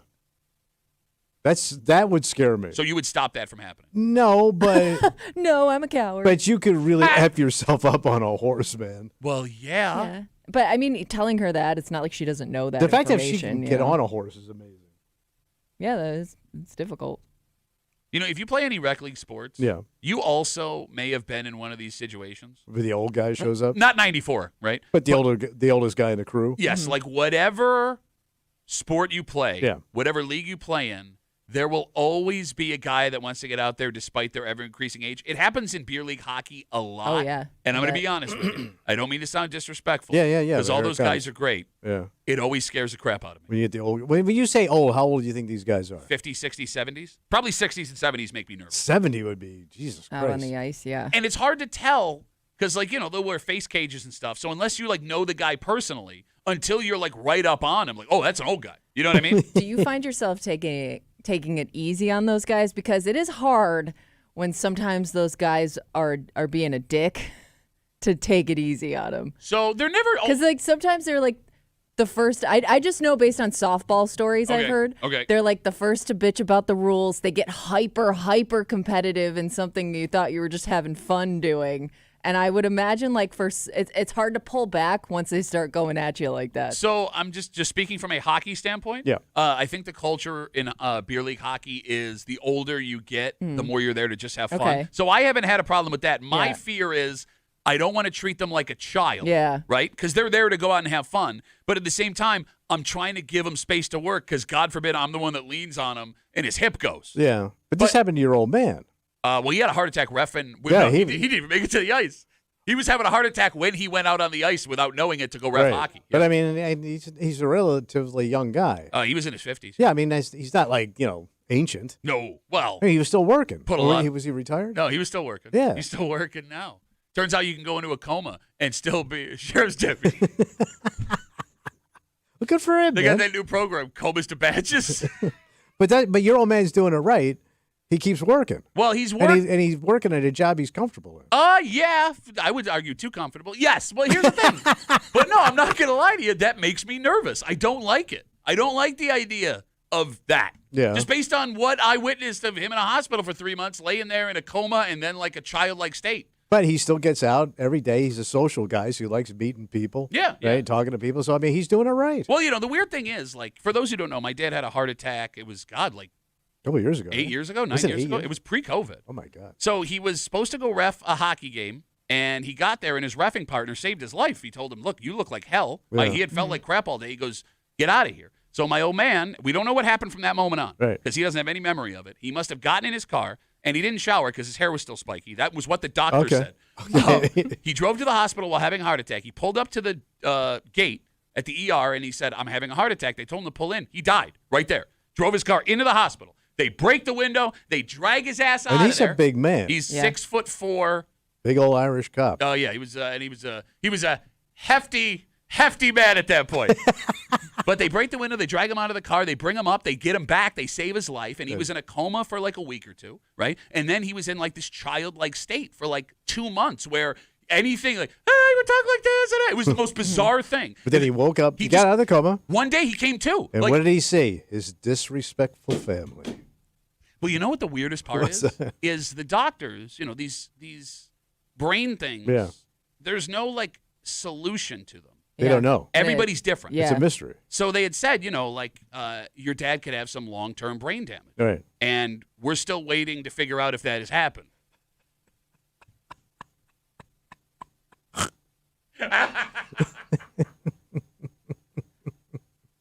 252 WCMF 252-9263. This is a good call. What's Joe, that? who I used to play hockey with, he said, Duffy, don't forget, we had a 30-something-year-old buddy have a heart attack playing hockey. My dad plays in the same league as Kenny. It's good exercise. My grandpa bowled until he was 90. Yeah, I'm not suggesting that there are no risks for any age. Yeah. True. Yeah. I just, like, softball I hear with the old guys is bad. Yeah. Like, that culture is, Yeah. they're dicks. Okay. If I'm wrong, I'm wrong. And All I'm right. not saying Kenny's a dick here. Kenny seems like a sweet guy. Oh, he's one of the good ones. 252 WCMF. Let's talk to Ben. Hey, Ben, how are you, buddy? Ben, you there? Yeah, I'm here. So I know Gordie Howe retired from hockey when he was 52 years old. I think he played in, 4 different decades of hockey. So just let him play. As long as he's physically able to play, just let the dude play. Okay. Ben Based says, on Gordie Howe. The one guy I that mean, did Gordie it. Howe is an exception to that. It's like not everybody's going to play until they're 52 at a high level. But well, yeah, I don't think they're playing like high-level softball out there, Ben. I mean, again, it's just something to go no. do, right? Okay. Ben, thanks for the call, buddy. Have a good rest of the day. Gordie Howe did it. Why can't Kenny? Nick writes us on Instagram, I played in the men's softball league this weekend. I invited my dad thinking he would just watch. He insisted he wanted to play. Oh, no. He is 71, and he pitched. By the end of the game, he was covered in dirt because he fell like 10 times. Oh, wait. Did he fall or was he diving? Put it this way: falling on purpose or falling accidentally. Was he falling while pitching? Yeah. Nick just said fell. Okay. Okay. He goes on. He said he wanted to play next time, but I'm just not going to invite him. Yeah. I mean, it's easy to say this about someone who's not a member of your Yeah. family. Mm-hmm. You know what I mean? Yeah. When you're not personally invested. You know, this is going to become way more common as time goes on. Oh that? yeah. We're living longer. Oh, yeah. Right? And we're more active. And rec sports are way bigger now than it was when Kenny was growing up, despite the Kodak League. Mm-hmm. I mean, proof of it is you have enough people over the age of 75 in Irondequoit to have a softball game, Yeah, that's Yeah. pretty impressive. right, on a weekly basis. And it's probably for the best. I mean, you're right. It's better getting out there, moving around, Yeah. than taking up all the space in a coffee shop or trying to haggle at Wegmans for better I prices think- on the prepared food. I think it's good as long as you know your limits. But they don't. So Like you're at gonna some age, see- you got to stop sliding into home plate. Well, right? how am I going to beat the tag, Kimmy? You are going to see so many old fart wipeouts in the future Old on fart wipeout. Well, look at- you know, I It just- sounds like a new Netflix show. old fart wipeout. Well, think about Sexy Gary, right? Yeah. The guy still skateboards. Yeah. And he's 60. Our sexiest dad in Rochester. He's on a skateboard. Yeah, and he went to high school with my dad. Yeah. Yeah. Looks like a half pipe. All right, let's take a break. What Inflation's hitting everybody, man. What happened? Well, it's hitting, folks Too much. trying to plan family meals every week. A budget. Folks are cutting back on vacations, Ugh. airfare. Yeah. We got to be seeing planes going out of business. Airlines going out of business because people aren't spending as much. Even legendary characters are getting hit in the pocket. Really? Because if your kid loses a tooth now, they're not getting as much as they used to. Wow. And we'll get into it next here in the break room on CMF.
Times are tough for everybody, Tommy. Oh, yeah, buddy. For moms, for dads, for businesses, even for the people that sneak in your kid's room at night. What? Well, that's what this person does. That's not good. Well, because if something falls out of your kid's mouth now, Yeah. well, they're getting less money for it. Look at this. You're hanging out in the break room. Rochester's Classic Rock, 96.5, WCMF. Tooth Fairy rewards Yeah. are down 14% compared to last year. So what was a tooth going for these days? Okay, so the average tooth right now Yeah. is worth $5.01 compared to $5.84 a year ago. Oh. So they're chinsing on the kid. Yeah, chinsing on your teeth. By the way, $5 still seems really high. Yeah, lot of but money. I'm also thinking so because the average is over $5, are people giving their kid like $6? You mean the Tooth Fairy? They're the Tooth Fairy. What are they? I feel like it's either 5 or 10, right? Well, I mean, we could be talking 20 versus $1. right, Like, you true, got a whole true, bunch of true. things that Okay. run the gamut here. There are sometimes the Tooth Fairy will leave a 20 depending on what house they're in. Yes. You get what I'm saying? Mm-hmm. So the data in this study is hilarious. Yeah. Because they get deep. It seems, Tommy, Yeah. the first tooth is worth more. Well, it's a big event. The average first tooth goes for $6.24. All right, King Tooth. But even that is down from just over $7 for a first tooth payment last year. And it also turns out, Tommy, regionally, the Tooth Fairy gives out different amounts of cash. Well, there's richer areas of the country and poor areas of busted teeth. I want you to remember that. Because kids in the South get the most money per tooth. Oh, because they're never going to see teeth again. That was it. That was your one tooth, kid. Old Chop is gone. So the South is Dang. Yep. growing bank. In the South, the average kid gets $5.71 from the Tooth Fairy. We in the Northeast are second from the bottom at $4.59. Midwestern kids have it the worst. They get just under $3.50 a tooth from said Tooth Fairy. Damn. I am curious. I mean, maybe that's why 5 seems so high is because we're averaging $4.59 per person.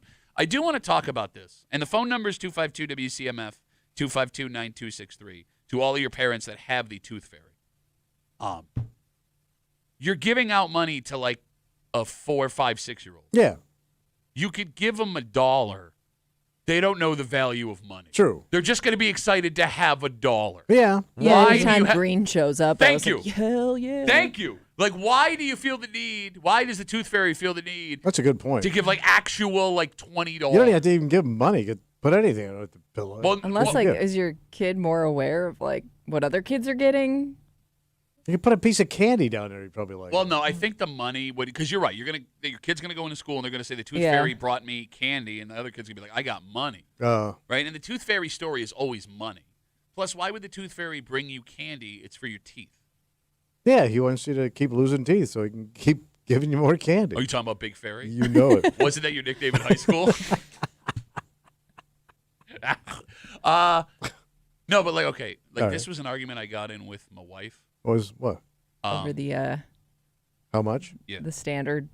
Well, so like the first tooth being worth more, right? Oh, The Tooth Fairy brought our oldest daughter $20. I didn't know the first tooth was worth more. I didn't That's either. news to me. I did not either. Also, yeah. $20. Well, then it turns out my oldest anticipated that much Yeah, money. I for would too. every- as Why a would kid. you? And that became like Man, a, my teeth are valuable. that became like a big thing because when the Tooth Fairy tried to switch it to $1, like my Gotta be oldest rich. was devastated. Well, yeah. yeah, that is I think I'm cruel. getting a 20 and there's a lousy, dirty dollar. Yeah, but a lousy, dirty $1. Think about how much that would cost of her mouth. So how many teeth do kids lose? It's a good question. Kimmy, can you Google that? How many Do they? baby All, teeth? I mean, do you get a full set of baby teeth and they all fall out? But I also remember think losing so. some teeth later, not getting any because you're at that point. I guess the Yeah, tooth Tooth fairy Fairy's- doesn't come anymore. She's busy. Yeah. All right. Got other stuff going on, kid. She's smoking a cigarette outside. God damn. Children typically lose 20 primary Oh, teeth. so that's God damn. $400 if the Tooth Fairy's bringing 20 for every tooth. Yeah, yeah, it's You too ain't got $400 teeth, kid. Yeah, no kidding. All right, so the good news What's that? for kids these days, with the knowledge now that Tooth Fairy rewards are down 14% compared to last year, Tooth Fairy rewards are still outpacing inflation. Okay. In 1998, the average tooth got the kid $1.30. All right. Today, that would be worth $2.55. So even today, with the numbers we just told you, adjusted for inflation, kids are getting double what their parents may have gotten 30 years ago. Yeah, you're ahead of the tooth game completely. Why? When did the Tooth Fairy decide she was kicking up her payment? Like, that's double the price in 30 years is pretty insane. Would have to be Yeah. my generation that started dropping the bank. No, it's our generation. No, 'Cause 98. No, but who's putting the money under the pillow would be my generation. You'd be the kid. I would, 98, you're saying? I mean, you're pretty old, though, so I don't know if the math checks out. I mean, I get what you're trying to say. Well, 30 years ago, I would have been 60. I would have been 30. I would have been 36. You would have been, yeah. Yeah. Yeah. So I would have a kid. Yeah, I guess. But it's still hard for me to imagine you were ever 36. I was a 36-year-old. No, yes. I mean, look, you've said you've been 36. I have I've photos seen to prove it. supposed pictures of you at 36. I have speeding tickets and But stuff. all I remember is your just melting face that sits across from me all day, every day. Yeah, you're right. So what about us, Kimmy? What about the Tooth Fairy in our generation changed where they're doubling the price of Was teeth? was the Tooth Fairy more likely back in the 90s to give change instead? Good theory.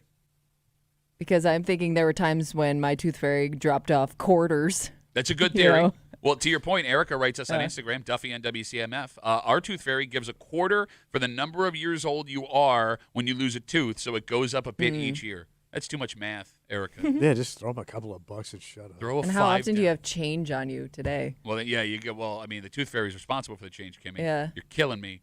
You're killing me. Well, I was just saying in general, Pat. Connor writes us, and I've heard this story multiple times. What's that? It can be even worse when the Tooth Fairy has been drinking and accidentally leaves a 50 instead of a No. 5. That happens Drunk all Tooth the Fairy. time. Oh my God. All the effing time. Like, there are videos on Instagram where the kid wakes up and it's like, I got $100 from the Tooth Fairy. And you see dad like, oh, man. But you got to be that stoned to do that. Really? What? You? What? I maintain, man. I'm not that bad. Okay. And I never have $100. I also find it interesting that the Tooth Fairy continues to come all these years because it's not like a necessary thing. Oh, I mean, like the tradition went away? Yeah, well, I mean, I'm Tooth just Fairy saying. decide to retire. Well, yeah, like, I mean, if all parents decided the Tooth Fairy wasn't allowed in the house anymore, that would be a thing that Okay. would be over. Yeah. And I get that it's not a lot of money, right? But when the Tooth Fairy's scrambling to try and find a 5, and the Tooth Fairy's got to run down to the gas station Yeah, you at 10 gotta- o'clock at night. You got to break. Well- You got to break a 20. Yeah, that's what I'm saying. But I would guess the potential for the Tooth Fairy to show up also encourages that kid to, like, just get the tooth out of their mouth. But that's the other weird thing. Like, I understand, Santa comes when you are good. Yes. Right? So you have the ability to hold Santa Yeah, over your yeah. kid's Uh-huh. head as a hostage. Your teeth are going to fall out no matter what. It's a guaranteed $5. Yeah, no kid's going to try and swallow their tooth. Check it out, mommy. Yeah. Right? So, yeah, like, what does the Tooth Fairy continue to come for? Yeah, because the kid did nothing. Yeah. They didn't earn it. Like, why not like the Homework Fairy? I would have been I would have owed money. He's upside It down. would have been like a mob hit. They come rough me up looking for the. Where's my money? Effing pay me. Well, talking about money, Yeah. there is a man who's getting paid. Oh, He hit the ultimate fantasy.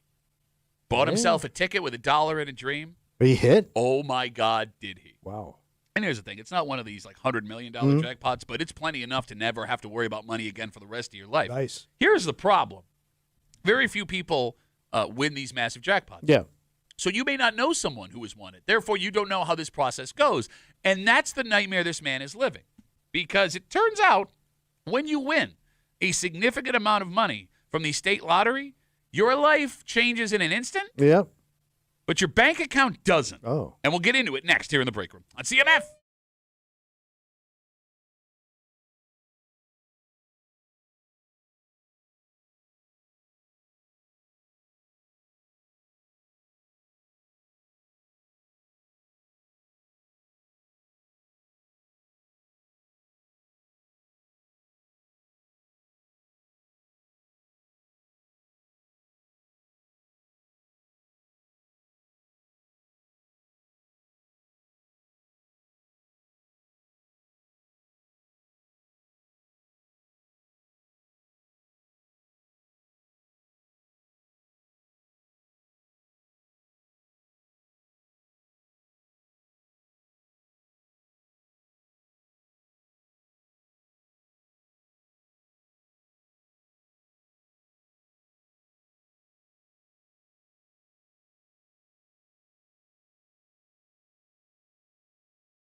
It's the ultimate dream What happened? that has turned into a bit of a nightmare Uh-oh. for a guy from our area.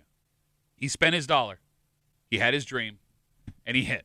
That's perfect. All he's got to do is sit back and wait for that cash to roll in, baby. Nice. And wait. And wait. Why is he waiting? And keep waiting. What happened? You're hanging out in the break room. Rochester's Classic Rock, 96.5. WCMF, just after 7:25, 7:30. You know, they say the more things change, the more they stay the same. Mm-hmm. And Rochester, we love celebrities. Oh, yeah. Any celebrity that comes to town, we flock to go see them. Any celebrity that has even the itty-bittiest connection to our community, we try and claim them as our own. And it turns out, even over 100 years ago, we were exactly the same.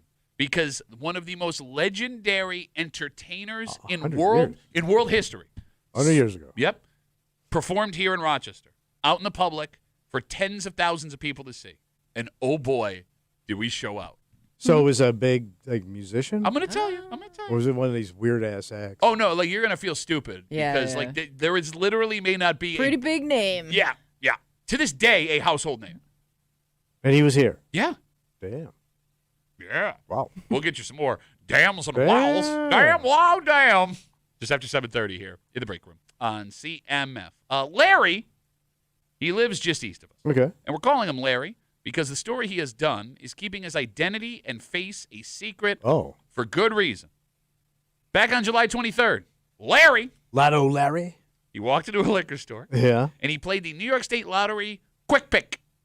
That night, he matched all 6 numbers Oh, baby. and won himself, you ready for this? How much? $17 million. Holy Christ. 17 Damn, mil. did he hit? He's yeah. done. Yeah, it's over. Done and done. Done. You are dead. Life is on easy mode from this point on. Yeah. And he was over the moon. The next day, he did everything he was told. Yeah. Went down to the New York State Lottery office, filled out paperwork, verified his ID, signed the winning ticket, and was told he would get his winnings in 2 to 3 weeks. Okay. So he did what we would all do. Yeah. He started to spend. Well, here's the thing. He's not even egregiously. All right. He bought a car, not for himself, but for his girlfriend's daughter, who he said was desperately in need. Okay. Good guy. Dumb move. What are you making a face for? Girlfriend's daughter. Well, she needed it. Yeah. She needed it. Maybe they were driving her around everywhere. Yeah, that'd be like the last thing I'm spending on some kid. Okay, you got more money coming. All right, It's like, all right, all I right. know. This is just a start. Well, now, Kimmy, there's a problem. Yep. When the money didn't show up after the 3 weeks Yeah. they said it would take, he reached out to the state lottery office. And the lottery office in Albany told him the payment was going to take 8 to 10 weeks to come Why? through. We He- broke? He says the office will not explain why it is taking so long. But I'm waiting on my $17 million. You got to be patient, Yes. apparently. But that's a problem, and Larry has started to freak out. And to be honest, like I guess I would have no idea how long it's supposed to take because we never hear that story. I thought you got Yeah. it immediately. Same as he's Yeah. here, but how many people do you know that won a jackpot? Right. So it turns out the car payments on this car for his Yeah. girlfriend Oh, no. are about to start. And based on the tone of his voice in the story, feels like he may not have the money to pay Whoops. before the lottery money gets here. He ain't got Spent it. it a little too soon. So nobody knew it took this long to get your jackpot? I thought, yeah. 252 WCMF 252-9263. I mean, 8 to 10 weeks, that's a significant amount of time. It is. And they should at least tell you that. Like, it could take a while, so don't start spending your goddamn money. So the lottery would not specifically comment on this case. Yeah. But they did say it can take extended time as they check to make sure you don't have any tax liens, child support stuff, like all the legalese. What do they things. care? Well, because Their that money. money would go to them, those people that Oh. were owed the money first. Well, I only know one guy that hit here in town, but it was so long ago. What do you hit for? Oh, like $10 million. Ah! And it was a friend of my ex-father-in-law. Oh, I remember this guy. And yeah, he was a regular working guy, and he hit, man. And he got the big house, and he was a big hot rod guy, so he bought a lot of muscle cars. I mean, he lived, and he was a sweet, got divorced. Hold on. Then he hit.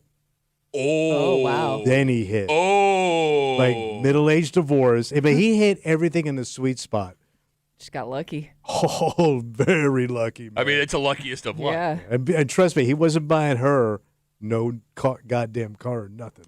All right, the phone number is 252-WCMF, 252-9263. The story from Larry Yeah. totally changes the way we think Yeah. about hitting for big money. Yeah. Because what is the first thing you fantasize about doing when you hit the lottery? Spend on Yeah. something big. No, I was thinking something else. Oh. Quit your job.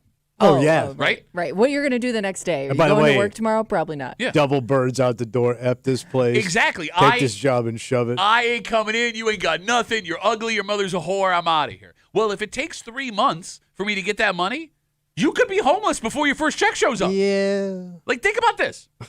Even if you were aware Yeah. that it was going to take 3 months for this money to hit your account, having to go to work for 3 more months, Oh. knowing you have life-changing money coming, Kimmy, would that be the best or most miserable 3 months of your life, having to go to work knowing the money is coming? I don't think it would be that bad Why? because you feel like you have nothing to lose at that point. Okay. And if it would suck, I guess, if you're somebody that hates their job. But if it's something you can stick with for a few more weeks, it might kind of be your goodbye tour. Do you agree with her? Because I'm sure that there are going to be coworkers that you like and you want to say bye to, right? You're asking him? You'd have that mentality of Fine. if you don't like what I'm doing, you can fire me. But it'd be torturous because you got this whole new life you could start, Yeah. but you're still stuck in But your there's old no life. pressure. There's no pressure. There's no pressure, but there's no benefit either. Like I'm stuck.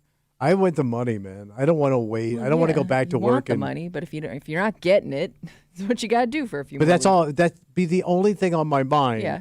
Is I got millions of dollars coming in, and I'm still stuck in this life. I mean, Kimmy, think about every time. You like this job, right? Yeah. Getting up at 3 in the morning No, sucks. you're right, you're every right. time that alarm goes off, knowing that you have $17 million. Sure. And that would happen 5 times 4 times 3. You know I can't do math, but a lot more times in Yes. 3 months. Yeah. I would also be super paranoid about my own safety. Yeah. Just getting in your car every day. Thank you. Yeah. Thank you. If I do something physical or dangerous even for work, Oh yeah, you don't want to die before the payout. or even like hurting yourself in Yeah. like, Yeah. you lose a hand. Oh yeah. Now you're the one-handed guy with $17 million. 252 WCMF 252-9263. We're talking about this guy named Larry. He is hiding his identity because nobody outside of the people he lives with knows he's hit for this money yet. Yeah. He won $17 million in the state lottery quick pick back on July 23rd, went down to the lottery office, did all the paperwork, verified his ID, was told he would get his winnings in 2 to 3 weeks. Well, that time passed. He called the lottery office. Now they're saying it's going to take 8 to 10 weeks to get the money, and that would be fine if it weren't for the fact that he bought a car for his girlfriend's daughter, who is desperately in need. And based on the tone of his voice, it sounds like he may not have the money to pay for the car as the payments start. I feel bad for that move only because he didn't even buy it for himself. Right. This was to help somebody else. Yeah. It wasn't even a selfish purchase. I mean, and he says in the interview, now let's take it with a grain of salt because it's a guy talking about Yeah. himself. He said most of the money's going to go to charity. What? That's what he says. That's cool. What an idiot. Seems like it might be an older cat. I don't care, man. Go spend. Charity. Well, no, he He'll said still get what he wants. he says he's going to travel, to Kimmy's point, but he said a lot of it's going to go to charity. Oh. Char- That breaks my heart. that people are in need are going to get what they They ain't got. It all gets filtered down. Bro. ain't got. It all gets filtered down, bro. What does that mean? Explain. It all gets filtered down. I ain't doing it. I ain't giving you no damn You money. know, explain. It goes, you Are gotta you trying pay to the- argue trickle down economics? Well, it's charities. They got the people at the top that run the charities, Uh-huh. and this guy and this guy, and the guy that actually gets it, he gets a chump change. Oh, so you just go out and hand it straight to the folks that need it. I see a homeless guy, I go, here, bro. You right handed there, bro. a homeless guy money one time 25 years ago. Oh, St. Thomas? And you reference that every time we have this discussion. Yes. Okay. So here's where this gets really interesting. What happened? So this guy hit for 17 mil. Yeah. He's taking the lump sum. So after penalties and taxes, you want to guess? So whack it in half. Half a whack. I would say maybe even more. I bet you he gets 7. Kim, you want to take a guess? 9 million. 5 mil. Oh, wow, that much. Penalties and Oh, taxes because for the he's lump sum. also doing the lump Man, sum. what a rip. 5 mil. All right. Yeah. How much would you have to be handed right now, 252 WCMF, to quit your job and never work again? Kimmy, Yeah. they say you need $1 million to retire. Yeah, but I'm young, so I still got a lot of life potentially. Maybe.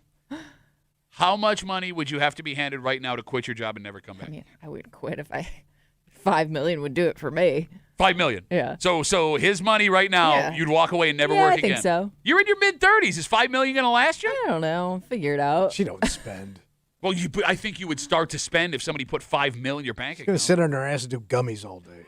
Those are expensive, man. Have Yeah. you been to a dispensary? How much money for you to quit? I'd take $1 million. $1 million, you'd walk right now. Yeah. It's $1 million more than I have now. Yeah, but you also spend money. You're the worst. And I'm bad with spending money. But worse. Bro, you have 7 new tracksuits because on a whim you decided you wanted to try tracksuits. Yeah, that's all I got. And the hats. and the $12 pineapple. And the shoes. The shoes. And the coffees. And the coffee. The mushroom jerky. The prime rib jerky that Yes. you bought that one That time. stuff was so good. You think you could survive on $1 million till Yes. you die? That would be the only time I cheer for you to go long. 252 WCMF 252-9263. Let's talk to Teddy. Hey, Teddy, how are you, buddy? Good morning. How are you? Good, man. What's up? Hey, don't you think this guy hire attorney before he claim the money? I'm going to be honest with you, Teddy. Listening to the interview, he doesn't seem like like a guy who knows an attorney or has an attorney kind of guy. Well, I think that is the first mistake.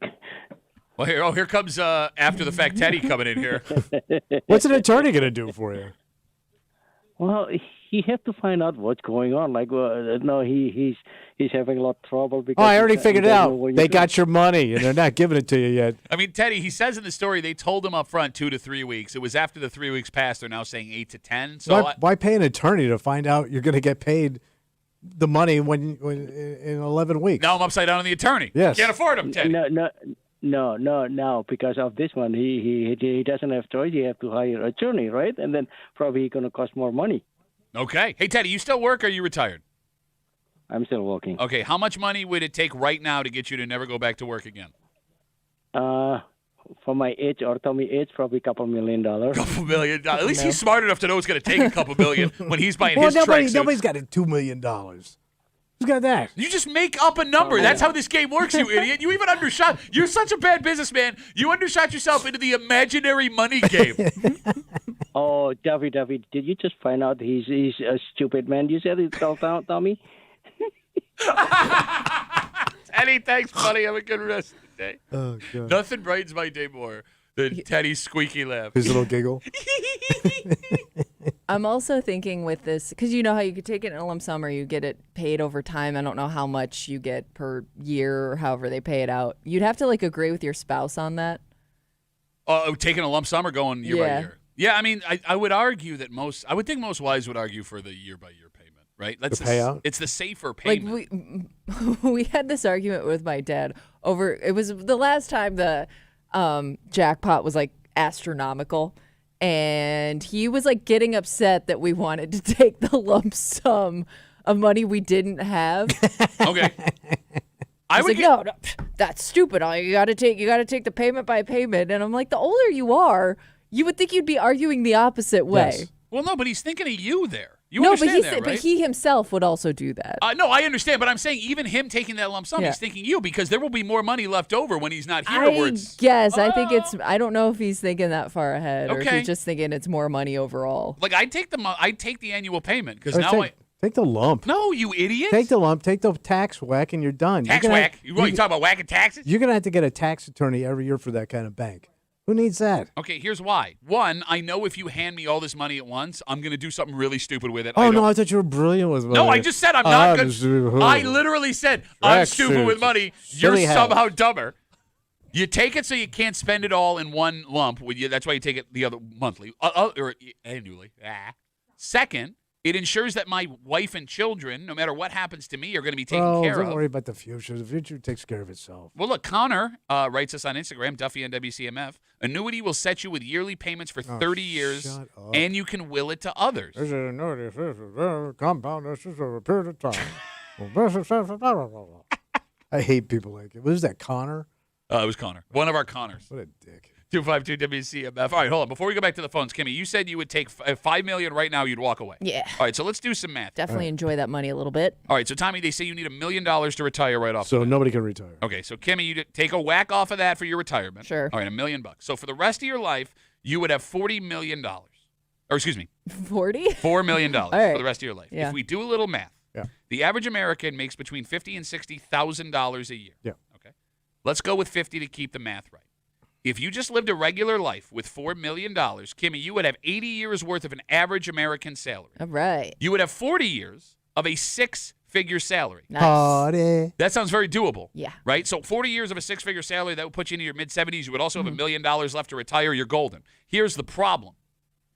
If we wanted to make that work, your husband would have to keep working. Why? Because, I mean, she's making six figures, which is great, and she's got $1 million to retire on, which is awesome, but you can't support, I mean, he might.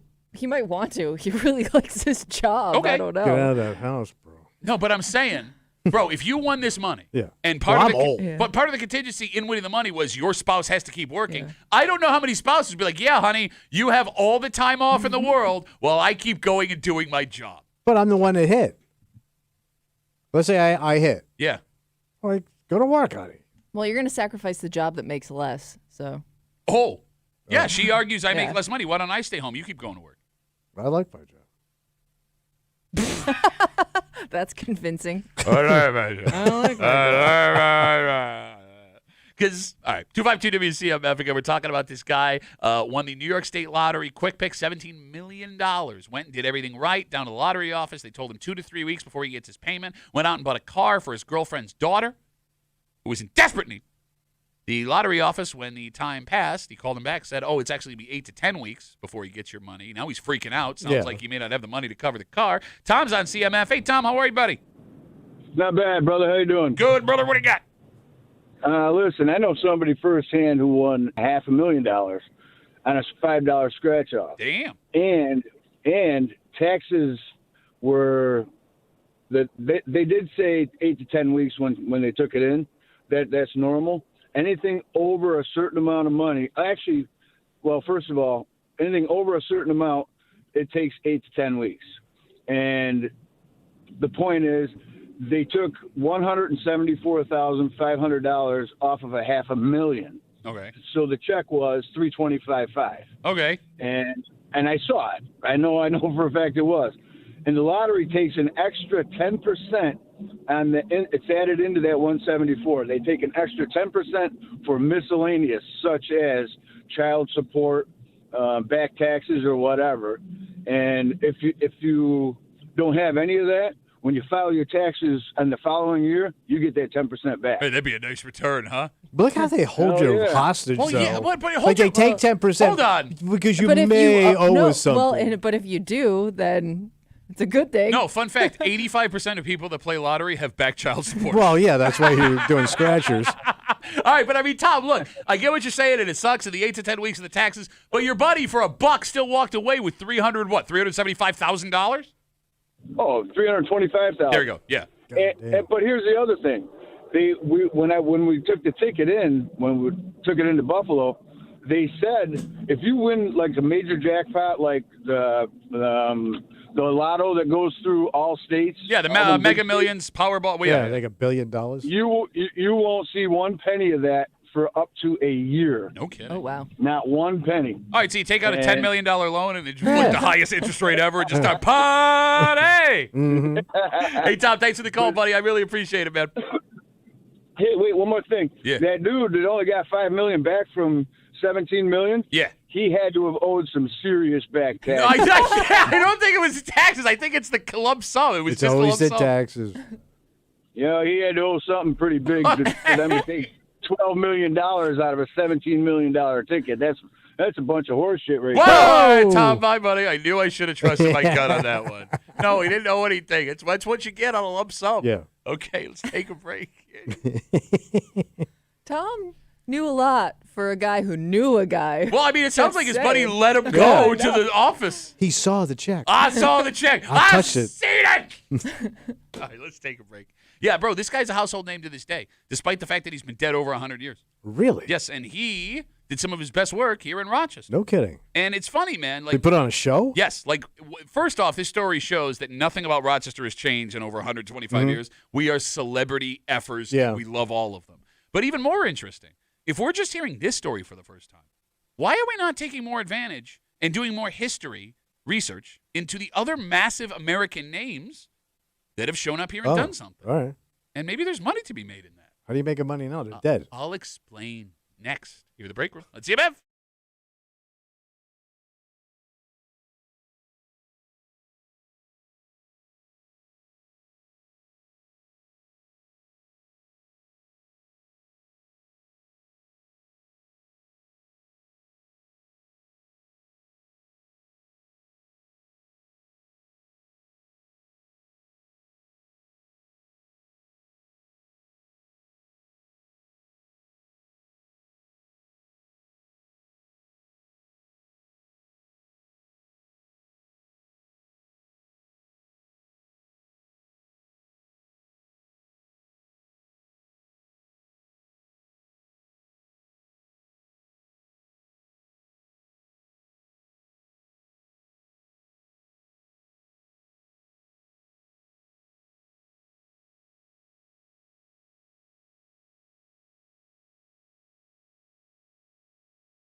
Rochester's a historical place. Oh, yeah. And we forget what a big deal as a city we were back before people started moving west and establishing cities that way.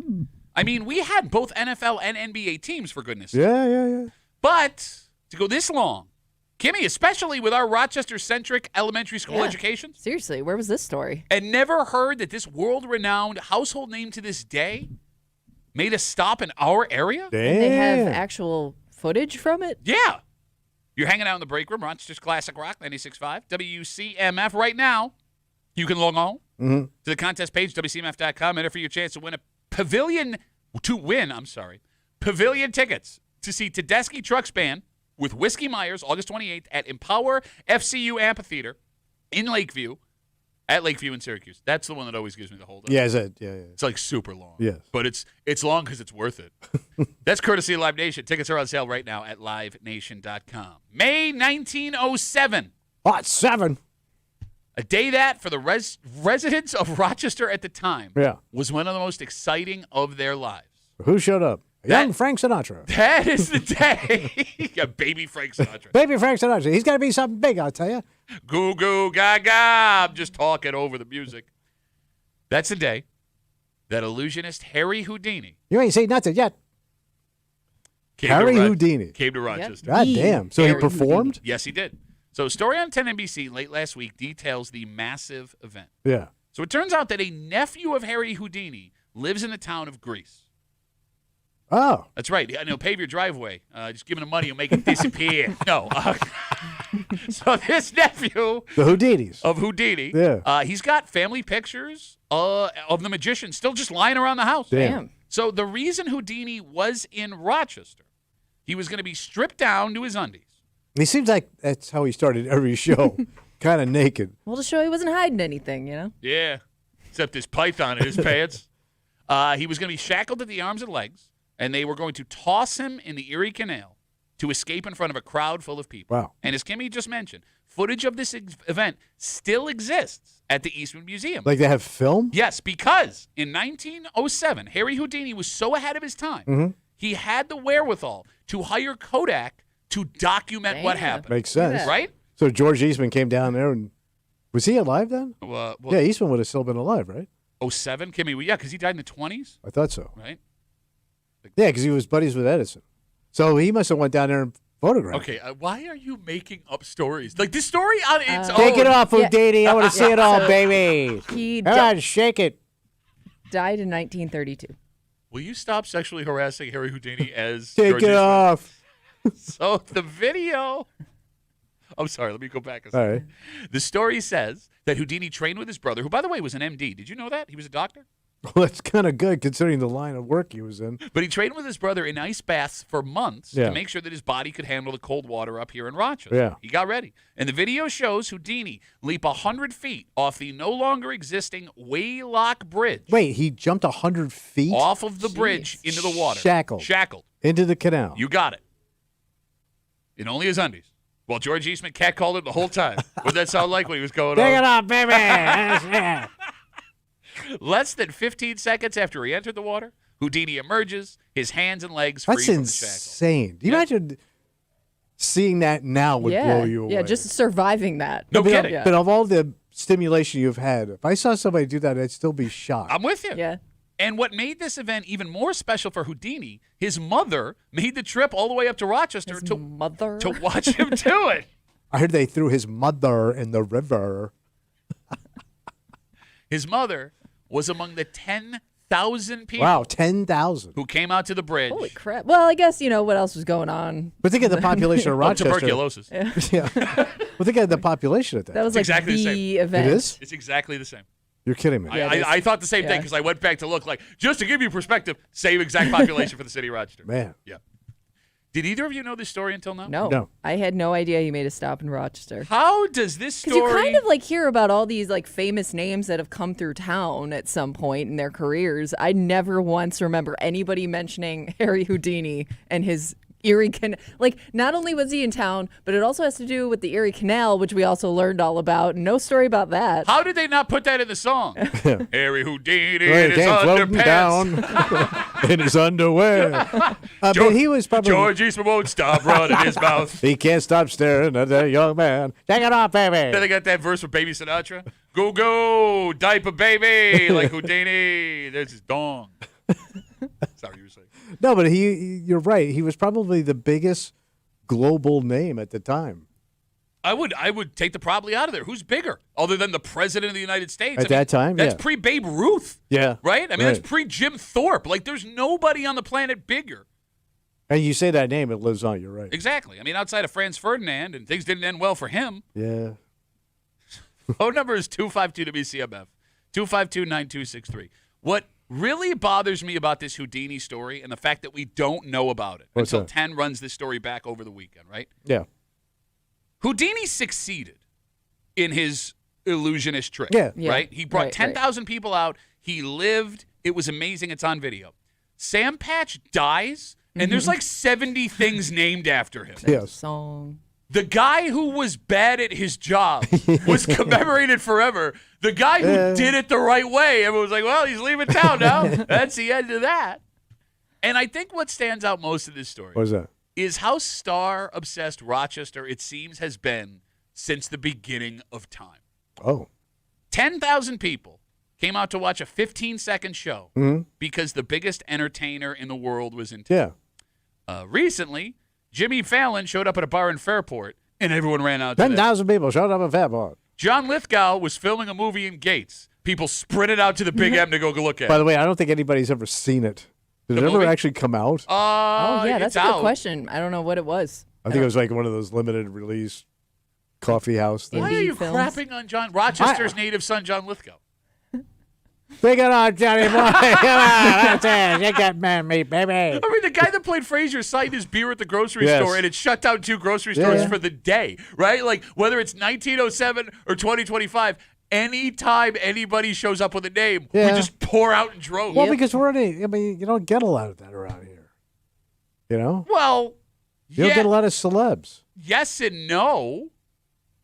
Yeah, I mean, it's not like we don't have things to do around here. Yeah. But we kind of act like we don't. Okay, but it's a little, yeah. Because like even like when we get major events here, like when the PGA comes to town, there Yeah. was rumors that Michael Jordan was renting this house and somebody else was, it was all these big names that just never showed up. But even just the anticipation of it, we were getting giddy. It's just funny, but it's never changed. It's never Yeah. changed. And let's keep in mind, in 1907, I mean, Rochester was a legitimate. It was a big city. Yeah, city in America, right? Like the West hadn't really been Yeah. all that taken care The of. expansion. Yeah, exactly.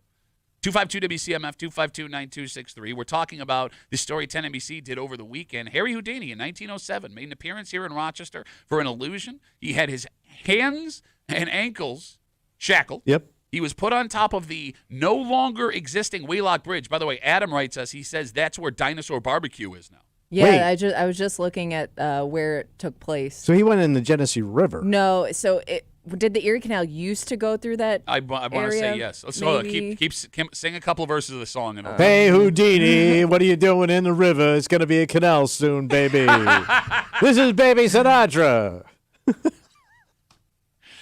he went in after training for months, hired Kodak to videotape it. So this was a major event. It was like a whistle stop. No, yeah, I mean, it Well, sounds like it. I'm wondering, did he make like multiple stops along the Erie Canal? Like maybe it wasn't as special here because this wasn't the only time he did it. It maybe? says he trained specifically for this Okay. event for months. But then Yeah. again, I mean, who knows if it's lost to time. Yeah. But yeah, he went in 15 seconds, came back up, hands free, and his white diaper.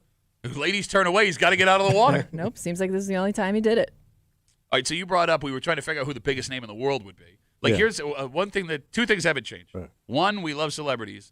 Two, for some reason, we're also dicks about celebrities. Okay. Because Bill writes us on Instagram, wasn't Charlie Chaplin alive at the same time? Okay, fine. Maybe Charlie Chaplin was. Well, he was in silent movies. But yeah, that would have been about Well, thank God they were silent because did you know that George Eastman was filming all silent movies? Yeah, was he? Well, he was really into Charlie Chaplin. Hey, you little tramp, take your little clothes out there. Yeah, wiggle that little mustache for me there, baby. Yeah, but you can make it sound like Al. like Al Jolson, all those guys. You know, they were the first. Yeah, I know. but It's I don't just know if funny. they Like we love celebrities, also not that big a celebrity. I would say Houdini was the biggest. I would argue.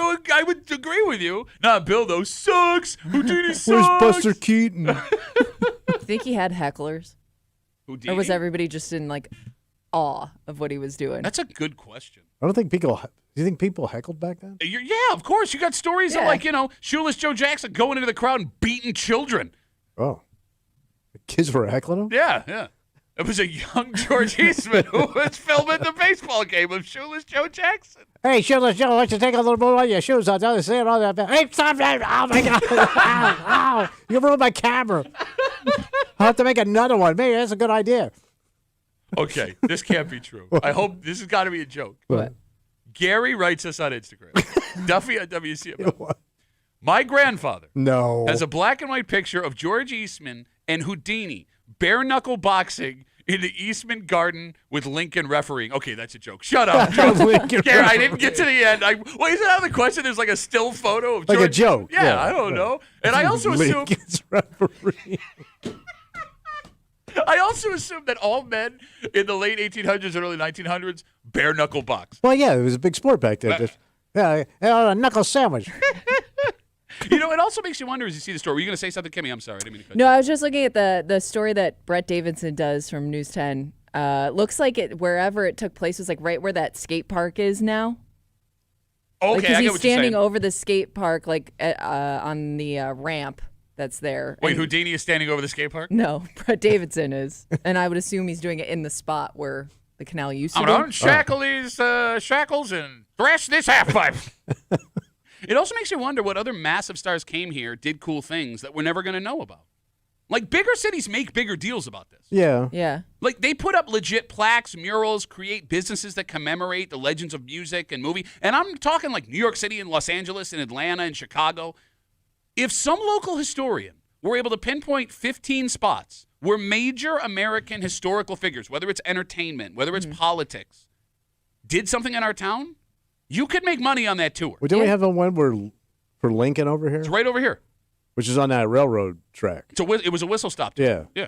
But like I'm saying, like there have to be more stories like this. How do we not know them? And why are we not taking advantage of it? Well, because so long ago, if you didn't document it with a photo or something, people just forgot. There's Yeah, video but of this. There's photos of video this. This is a good and one, but, like, photos, Lincoln- very clear video, really, for the time of his whole stunt, and it is amazing that isn't something I've seen before. Well, they wanted to film Lincoln coming to Rochester. Yeah. And Eastman had the camera ready to go, but the Secret Service, they wouldn't let him go. Hey, take your hands off my camera. Just going to take a picture of your tall boy over there. Hey, take your hat off, baby. Is that how you punch? No, it's He's a camera. rolling the Oh, camera. Oh, I thought he was punching. No, this is a I thought camera. you were doing bare You had to knuckle run a boxing. reel. That is clearly You're camera. right. That is My clearly bad. George I- Eastman operating a Okay. camera while Clearly. sexually harassing the President of the United States on a whistle stop tour while filming it. I mean, Adam is also writing us Lincoln's funeral train came through Rochester. Well, they came through like every town, didn't it? I don't know. Did it? Well, it got really awkward. Yeah, what happened? Well, because, you wanted to document it was American Well, history. yeah. In a somber tone, George Eastman filming the funeral car of Abraham Lincoln while sexually harassing it. Well, I'm sitting here right now. Here comes the train. As I saw him over there, everybody's still like, hey, look at, hey, why don't you take it? Open up that casket, baby. Let's see what you got going in there, guys. Stiffy. Yeah, baby, that's what rocking cops. I said somber tone, you idiot! Well, I started out somber and I got excited. Oh my god. I think my new favorite impression on this show, Yeah. and we're going to try and shoehorn it in as much as we can, so prepare yourself, is George Eastman filming while sexually harassing people. Meanwhile, Dan Mason just smiling over Kimmy's shoulder the entire time. You should really enjoy the show. Let's take a break. So this may be better, not only for your mouth, Okay. but for like society. Oh. Despite that fact, Kimmy says there is nothing you will be able to tell her where she is going to use toothpaste made out of this. No. And Oh. we'll get into it next here in the break room on CMF.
It's a major scientific breakthrough. Really? Folks working on this say this would be better and protect your teeth better than any toothpaste we've ever had in history. Okay. And despite that, based on what it's made out of, Kimmy wants no part of it. Oh, he's too gross? Well, it's I don't get it, though, because people get this in their mouths all the yeah, time. but it's mine, you know? Wait, what do they get in their mouth all the time? And it's not on purpose. Well, what is it? You're hanging out in the break room. Rochester's Classic Rock, 96.5 WCMF. So for those who don't know, right, fluoride in toothpaste exists to strengthen tooth enamel. It's the only reason it's in there, right? Makes you more resistant to plaques and acids, which we all have on a daily basis. But it turns out scientists have found something they say will work better than fluoride to protect your teeth in toothpaste. Fantastic. Yes.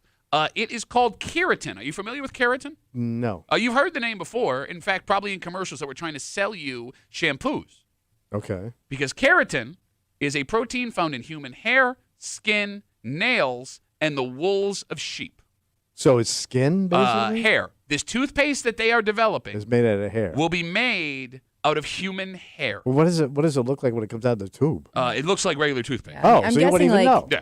It's more the mental thing, I think, for me. So Obviously, you're not gonna have strands of hair coming out of it, or at least I don't think so. Ideally. Yeah. So this study that was published last week, it says keratin findings are being hailed as an advancement in regenerative dentistry, right? Trying to fix things that are going on in your mouth. Oh, all right. And they think this could be what it is. In fact, they're predicting that human hair toothpaste could be on shelves within the next 2 years. But it'd save your teeth. That's what they're saying here. Be worth That's it. the theory here. So I agree with you. Teeth are key, man. Put that on a T-shirt. No, but All right. it makes your face. You can have a nice face, but if you've got busted ass teeth, crooked ass teeth, rotted teeth, it ruins your look. The teeth make your face, It Kimmy. makes you look Yeah. busted and poor. Kimmy, what's your problem here? I don't. Women really got to take care of their teeth. Okay. I don't know if I can get past the fact that it was made with human hair. See, that doesn't bother me. I'm with you. I mean, I thought it was going to be Like, some what if you gross get- part of our body. Oh, no, it's pubic hair. That's what they're making it out of. Even that's not. As long as it ain't like my God, anus skin. It's your mom's pubic hair. Wait, Wait, I'd have to. did you say anus skin? Yeah, or something gross. Like pubic hair? Are you asking me Yeah. that I would brush my mouth Uh-huh. with my mother's pubic? Let me ask you a question. Yeah. You care about your teeth deeply, yeah. right? And they do a study, Yeah. probably because of all the other specimens that were down there. They find that your mother's pubic hair Yeah, will make your teeth the strongest humanly possible. yeah. Keep them shiny white. Would you knowingly brush your teeth with a toothpaste made out of your mother's pubic hair? Do I have to harvest the pubes? No. They'll harvest the pubes. They will shave my mother. But there is a picture of your mother and her pubic area on the tube every time So you it's got my mother's crotch. Yeah. Her splayed vagina. Yeah. Wait. Oh, and here's the thing. It actually comes at the end. It comes out of Yeah. the hole, but you got to be careful because the hole's so big it all comes flying out at once. So you're asking me Yes. that I have to brush my teeth Uh-huh. with my mother's vagina hair in my mouth? Yeah, I would do that. You would do that. Yeah, if it saves my mouth, Mike, I would do anything to save my teeth, Okay. even my own mother's pubic hair. Kimmy, I mean, your hair is in your mouth all the time.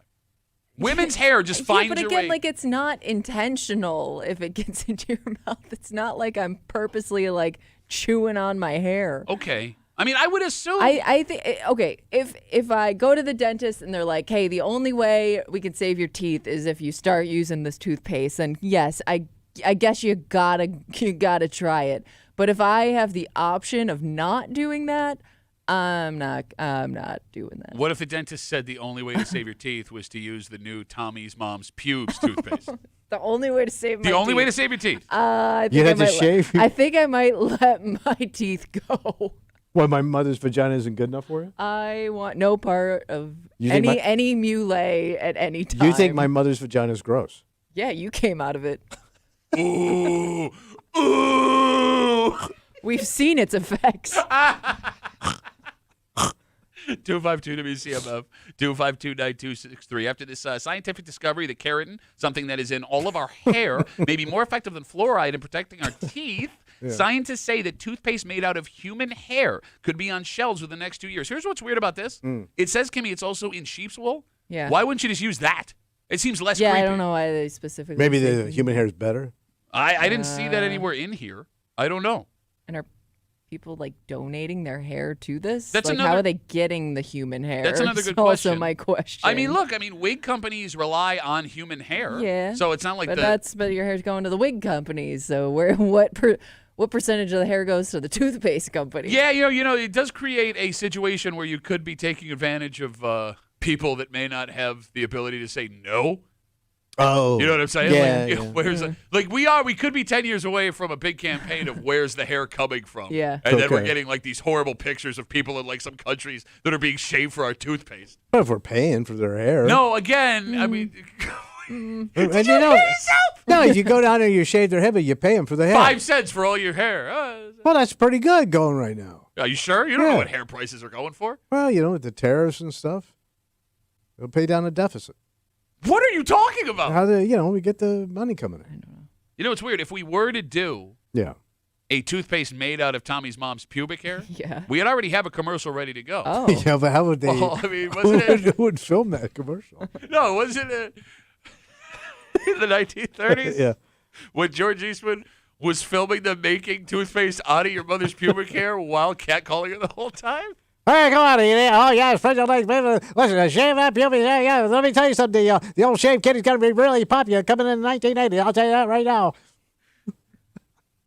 Would you, Kimmy, would you use a toothpaste made out of your own hair? Okay, maybe that would gross me out a little less, but I still don't want to do Well, it. you'd have to wash it Yeah. first.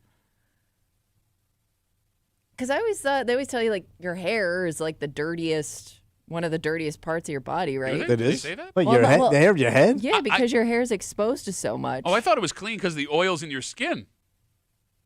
I always thought because that's why I don't know. I would think your butt balls, that's the nasty area. I would think your butt balls is the nasty area, says professional broadcaster. Right? Your crotch.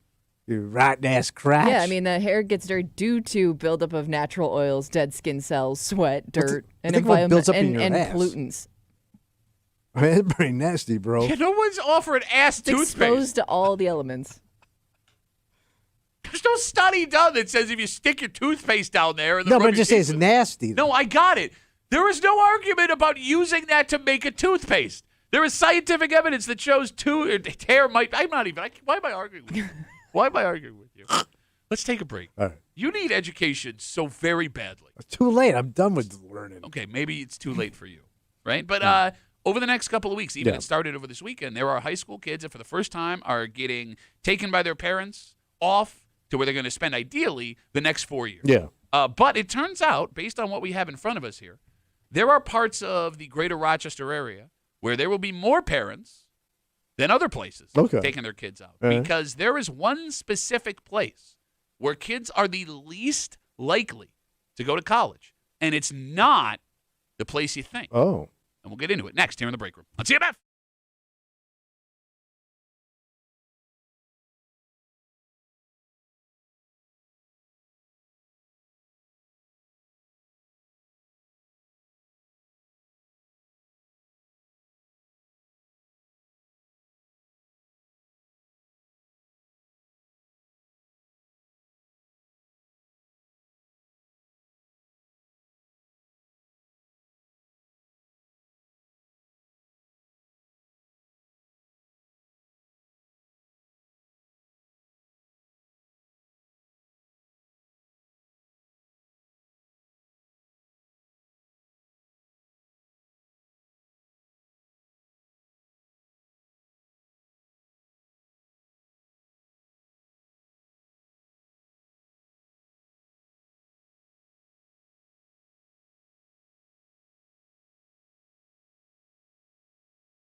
Summer is coming to an end soon, Tommy. God damn it. In fact, this week begins the trek for some parents to bring their kids to college, get them all set up. Okay. But there are places in the greater Rochester area where that will be happening more often than others. Because surprisingly, and for strange reasons, folks who live in these areas in Rochester aren't going to college like everyone else. Oh, Dumbtown. No, that's not it. Really? You're hanging out in the break room, Rochester's Classic Rock 96.5, WCMF. If you have not yet today, we encourage you highly to live onto our log stream.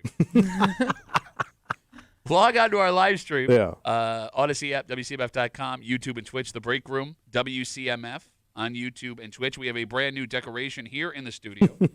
Dan Mason, general manager of the Rochester Red Wings, he was inducted into the Red Wings Hall of Fame over the weekend. And as part of the ceremony, they printed out like 15 3.5-foot Dan Mason heads. Yeah. And I grabbed one of the workers there and said, whatever it takes, I want one of those heads. So now Dan Mason's giant head is living behind Kim. You drove home with that thing. I know. In the How back did of it the even car. fit in the car? So I had to fold my seats down to get it in there, and with my kids, by the way. Oh. And I had to tell Claire, my youngest, like, you got to hold on to it because I don't want to damage this thing. It's a very valuable 3.5-foot Dan Mason. Just that thing goes flying out onto the interstate. But, like, I can't.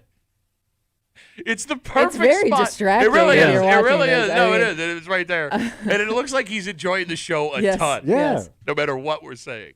So enjoy Dan Mason, GM of the Rochester Red Wings. Big ol' head in the background here on our live stream in the break room on CMF. Tommy, Yeah, buddy. when parents throw their kids in the car and drop them off at college over the next couple of weeks, fewer cars will be coming from places like Farmington, Rush, Kendall, and Churchville. Okay. Because, according to a new study, Yeah.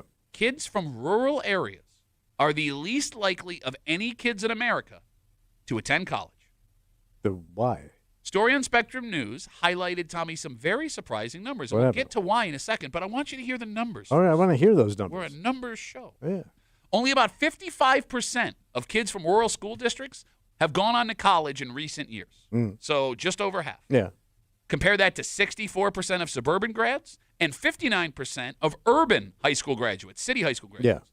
If you live in the sticks, you have the lowest chance of attending college. And here's where it gets surprising. That is despite high school graduation rates being the highest in rural high school. So they're getting through school. They're getting their degrees at the highest percentage. in high school. Yes, but Then they are they're- Go ahead. hey, lowest percentage of kids going to college. So is it because most of the jobs they're going to get don't require college So if they're that's- going to stay in that area? So that's where this gets interesting. Are there more kids in the trades? Yeah. The phone number is 252-WCMF, 252-9263. So one of the big reasons, and this is from the story, non-college work opportunities are more plentiful in the sticks than in the suburbs or the city. Yeah. It is much easier to find a full-time job in a bunch of different fields without a piece of paper. And that's good. Yeah. The problem, however, Well, at the same time, job security in those rural non-degree jobs, not always great. I thought it'd be better. So there are some, like if you get into a trade, Yeah, they're not going to ship that overseas. you're great, right?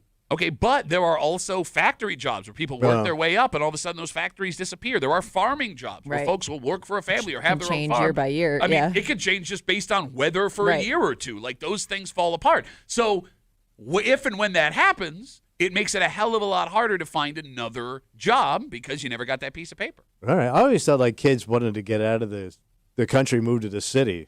You know what I mean? But Well- apparently a lot of them are staying. This is what this seems. Yeah. This seems to be the case. Also, they bring up, and obviously it's big for everybody, but for rural families, for some reason, financial. Yeah, the expense of going to college. You got it. So the phone number is 252-WCMF, 252-9263. The story on Spectrum talks to a kid who just graduated out. He was east of us, some tiny little town. Yeah. Good grades, and decided to go right into the workforce. And he has jobs in dairy farming, potato crops, maple sugar house, businesses to choose from where he lives. Okay. But even the kid understood those places can just close. And in those rural areas, it's not like you can just jump to a competitor down the street. Yeah. You know what I mean? But the most surprising reason rural kids are less likely to go to college than their parents, and they touch on this in the story. What's that? Quote, rural parents are the least likely to have a college degree, and several studies have shown that a child is much less likely to go to college if their parents do not have a college degree. So they don't push it. Well, that or they don't see it as a need Yeah. or even an option. Yeah, okay. Right? Like, I mean, I guess the idea being if my mom and dad never got a college degree, I don't need a college Yeah. degree. If mom and dad think they did just fine without the college degree, they're not going to push their kids. Okay, and you're finding that some of these degrees didn't pan out anyway. And a lot of kids also go into fields that their parents were involved in, right? So that could be part of it too. The family This is true. business. Yeah. All right, can I go back a second? Yeah, go ahead. Okay, because you have been doing something all morning. We talked about the Golisano's just first Golisano Business Institute, their first graduating class, yeah. and you said, and I'm paraphrasing, but you said Tom Golisano probably didn't even need college, and you started crapping over college. Yeah, he had a sense for business. Okay, and then you just said a second ago, people don't even use those pieces of paper anyway. Well, they're finding out they're in debt, and the gig that they study for don't even pay. Okay, again, I mean, you throw are it at talking you. about a certain percentage of people. Yeah, all of them. Because if you're going to present that side, which exists, it is a legitimate problem, you also have to present the side of, I worked at a safe factory for 30 years like my dad did, and then I lost my job with 10 years to go before retirement, and I got nowhere to go. Well, then I he's- worked for a company that made pasta in a factory, Yeah. just like my dad did, and that job disappeared when I was 20 years into that gig Well, then you go work with the potatoes. with the potatoes. Or what was the other one? The I maple syrup. work, Kimmy and I work with a potato. With the sauerkraut store. I mean, look, I didn't go to college, right? And I'm not one of these people that screams you have to go to college. But the fact of the matter is, Yeah. there is more security with having that piece of paper than not having a piece of paper. I mean, you keep making faces. What are you qualified to do if you lost this job, which you should have multiple times? Oh, I a lot of stuff. Like what? Like, Go down to the store, get a job. What store? There's a store down the street. No one would hire you. Well, I'm too old. No, I mean, no, you're not, though. There are plenty of people your age Yeah. that are working. I have could to be a work. greeter. where? Walmart? Oh, I could be the guy that looks at your receipt and make sure you're not stealing. Yeah, you'll stop them. Hey, Well, cut it out. knock it off. I mean, look, and I'm in the same boat, man. I lose this job when I get fired, I'm screwed. You're Kimmy a is the only kid. one in this room that'll be able to pull it out because she Yeah. has the piece of paper. I mean, yeah, but even having that piece of paper, it's almost like the bare minimum for a lot of jobs now, right? Like if you go to apply, it's like, oh, must have a 4-year degree, but I'm still competing with a ton of other No, you're people right. that also have a 4. You know what I mean? I don't know how much of an advantage it really gives me in terms of getting a job that I want, you know? All right, the phone number is 252-WCMF, 252-9263. As we talk about this story on Spectrum News that said kids from rural high schools, despite the fact that rural high schools graduate the highest percentage of kids, they have the lowest percentage of going on to college. Is this a problem or is this a way of life? 252-WCMF, 252-9263. Because none of us grew up in the sticks. Kimmy, you're the closest living out in Grilton. Yeah. I mean, I do know kids but it's almost like they kind of took over family businesses. So that was kind of a reason why they decided not to go to school or decided to pursue farming or whatever job it was. It was kind of in the family. It just kept getting passed down. Okay. I mean, Tommy, you and I can attest college is not for everyone. No. Right? But what's weird about this is the conscious choice not to go Yeah. with these kids having the ability. Because you and I weren't going to make it, No. even if we wanted to do it. And there are plenty of men and women who were better, without getting that degree. But as bad as pressure for a kid can be to get a degree, you know what I mean? You got to go to college. You got to Yeah, go to you gotta college. push. Yes, that was pounded in Kimmy and I's generation into our heads. Yeah. It was horrifying. I do feel like pressure from the other side is just as bad. You don't need it. It's a waste of money. You're going to go into debt. It's because if the kid has a passion in one of those fields where they need a piece Well, of yeah, paper, I mean, you shouldn't kill it, but if the kid doesn't seem all that interested in college, let it go. But is the kid not interested because they think mom and dad, it's a non-starter for Oh. them? Are they not interested because the people around them are going to criticize them for wanting them to do it? I mean, think about if a kid who went to any high school in Pittsburgh decided, I want to be a plumber. I want to go into the trades. Yeah. And what the parents of the friends of that kid would say about Oh, yeah, that yeah, kid. they push back. Okay. But I'm thinking because I got a lot of relatives in Auburn, and that's a small country town, really, Yeah. which basically at one time was just a prison. But they all have regular. It's a prison to this day. It is, buddy. I'm sorry. But I mean, they all have regular jobs. A couple of them. I got a cousin that's a really good businessman, but he just did it all on his own. No college for any of them. But they all had regular working ass jobs, houses. How old are they now? Those people are probably my age. Okay. So they got through. Well, they did. Did they So have what? kids? Yeah. Did they push them to go to school? I don't think so. He doesn't know. I don't I'm think just so. wondering how many people that you're talking about, like that, they made it work without a college degree, but how many people can recognize that their kid may not have that same opportunity without a college degree? I mean, Like maybe they couldn't do what you do now without a college degree. You couldn't do what you do now without a Yeah. college degree. They wouldn't let you in the door. I was the last one that got in. They locked the door Yeah. behind me, man. Yeah, the good old days. Yeah. You get this brilliance. George Eastman filming people and catcalling them for some reason. 252 WCMF 252-9263. Let's talk to Jay. Hey, Jay, how are you, buddy? Good morning, gentlemen. What's up? It is still morning, yes. So I grew up in Pelmac, and this isn't a problem. It's actually a solution to a problem the previous generation caused. Okay, your phone is Yeah, I know. killing me, It's Jay. It's breaking killing up, Jay. me. Hey, Jay, listen. Jay, call us right back. See if we can get a better connection. All right, I'll be waiting for you. Sit tight. While we do that, we got folks writing us on Instagram. What do they say? Duffy on WCMF. Nissa writes us. Now, she's taking shots at rural high school kids. Of course, the graduation rate is higher. There's 10 whole students looking to graduate compared to hundreds in the city. Okay, I just no. Country schools are still big. Ah, You don't think the Newark High School is a big high school? compared to suburban or city high schools, I mean, per high school. I mean, it's probably got a big enrollment. I don't think so. Really? Yeah. I mean, I Newark, mean, only have Newark one is, for Newark, that whole area. Newark is a bigger one. Yeah, I mean, it's a bigger town. No, yeah, but I mean, even there, I don't know how big the graduating class of Newark would be. Yeah, I go. It's for that one town, but yeah, there's not a lot of people. All right. But at least they're getting through school. No, I'm not trying to crap No, on people. I know you're not. I know you're crapping on my relatives, saying that their kids are idiots. No, You said my cousins worked hard to build a town of Auburn. Yes. Their kids are lazy and going nowhere. No, the argument I made was This because I've lost touch with them. your generation. You were able, Yeah, we like were. my dad, Yeah. to go get a job as a police officer with a college degree. So go on and do right? it too. No, but that doesn't exist now. It does not exist. Gotta exist somewhere. There are jobs that exist where you can have for your life Yeah. without a college degree. But Do you think they're going away? it's not that It's they're dwindling. I'm asking questions. No, you're not asking questions. You're making statements like an idiot. I'm saying in a town like Auburn, Yeah. if you want to make sure you have job security, the opportunities you think exist, Right. I don't believe exist the way you think they do. Okay. Is that a fair statement, All Kimmy? right. Yeah, I think so. And we So. And I don't even think we have a really good idea of that either, because we haven't applied for a new job in over 10 years. So Knock on wood, yeah. everybody, Yeah, it's coming soon. Don't worry. because I'm taking that Dan Mason head with me. 252 WCMF. All right, let's see if Jay's phone's any better. Hey, Jay, what's up, buddy? Is this better? Much better. Much Go ahead, better. pal. I'm sorry. Okay, I have no idea what just happened, but I think it has to do with my charger.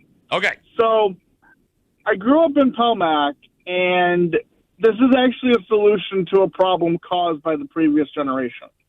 There's a lack of people who are willing to forego college and go straight into trades like plumbing and being a mechanic and farming and all of that, to the point where now I see it in my hometown all the time when I go back out there.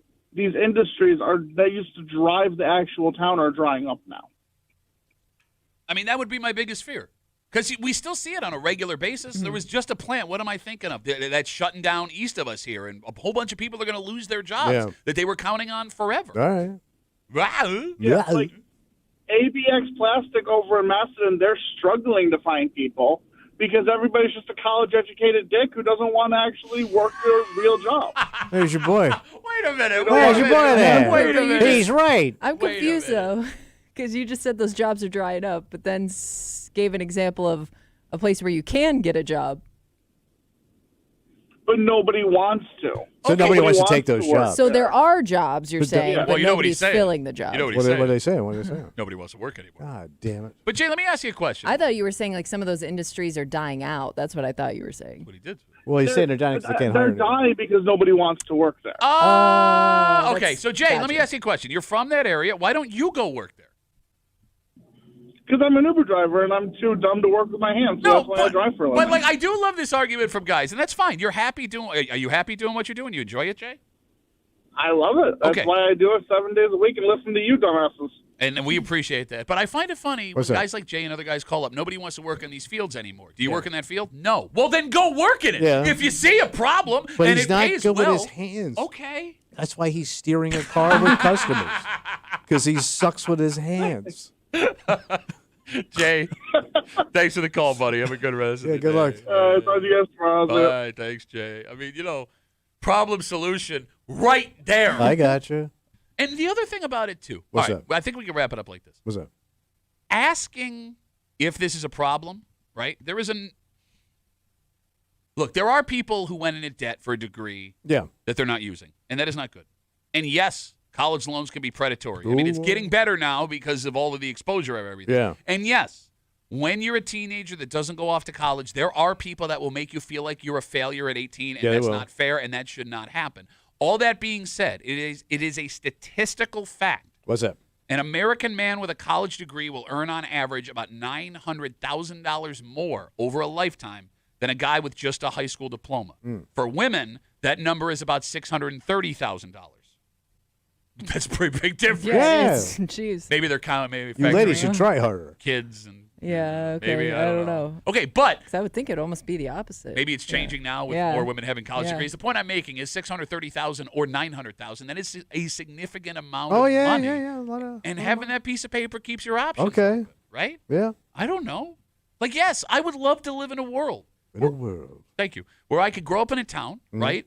Go walk to a factory job or a job with my hands where I can afford to buy a house and have a couple of cars and take care of my family and work that job for 40 years and then eventually retire and watch my grandkids play Little League Baseball. That's what we had. But I don't know how much of that world exists anymore, Okay. man.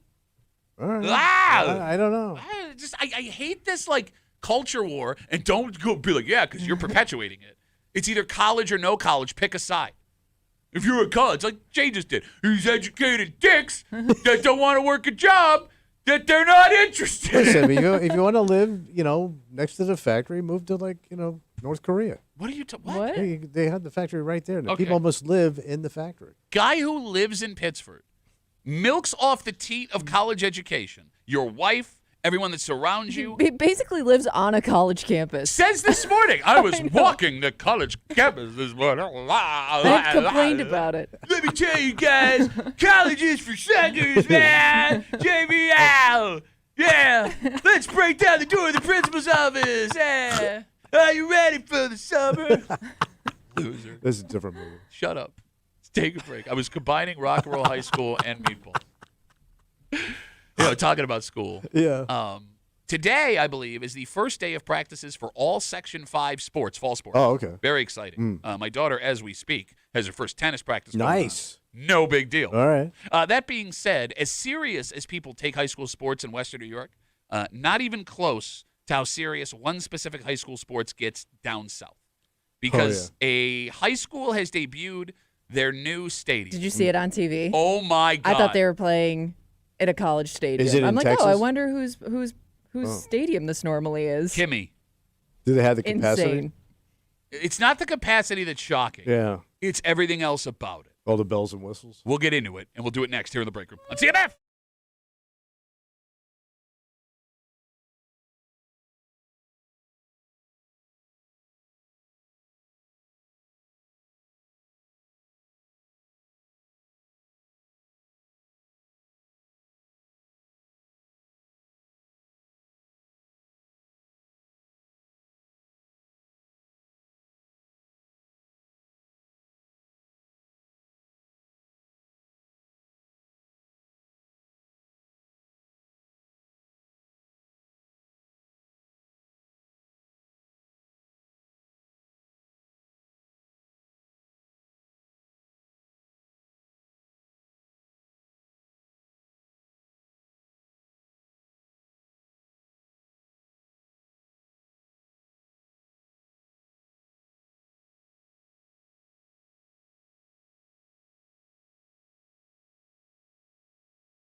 Today is the day. What's that? If I'm not mistaken, it is the official start to the fall sports season for Section 5, which means you have kids that are playing all kinds of sports out for their first day of practice, football, their double and triple sessions start. I want to puke just Do they thinking still do about it. that? Can they still do that? I know they have double sessions. We had triple sessions. Do they still do triple sessions? I don't know. 252 I'm WCMF? guessing I didn't know if the they NFL can't. did away with them. If kids get sick, they get hurt. Well, they just break down time differently. Oh, all Instead right. of 2 More 3-hour like practices. conditioning stuff. Yeah, it's 3 2 hour. Anyway, these kids take it serious. Okay. There are people that take high school sports in this area seriously. But we in New York do not take high school football anywhere as serious as they do in the South. Oh, yeah.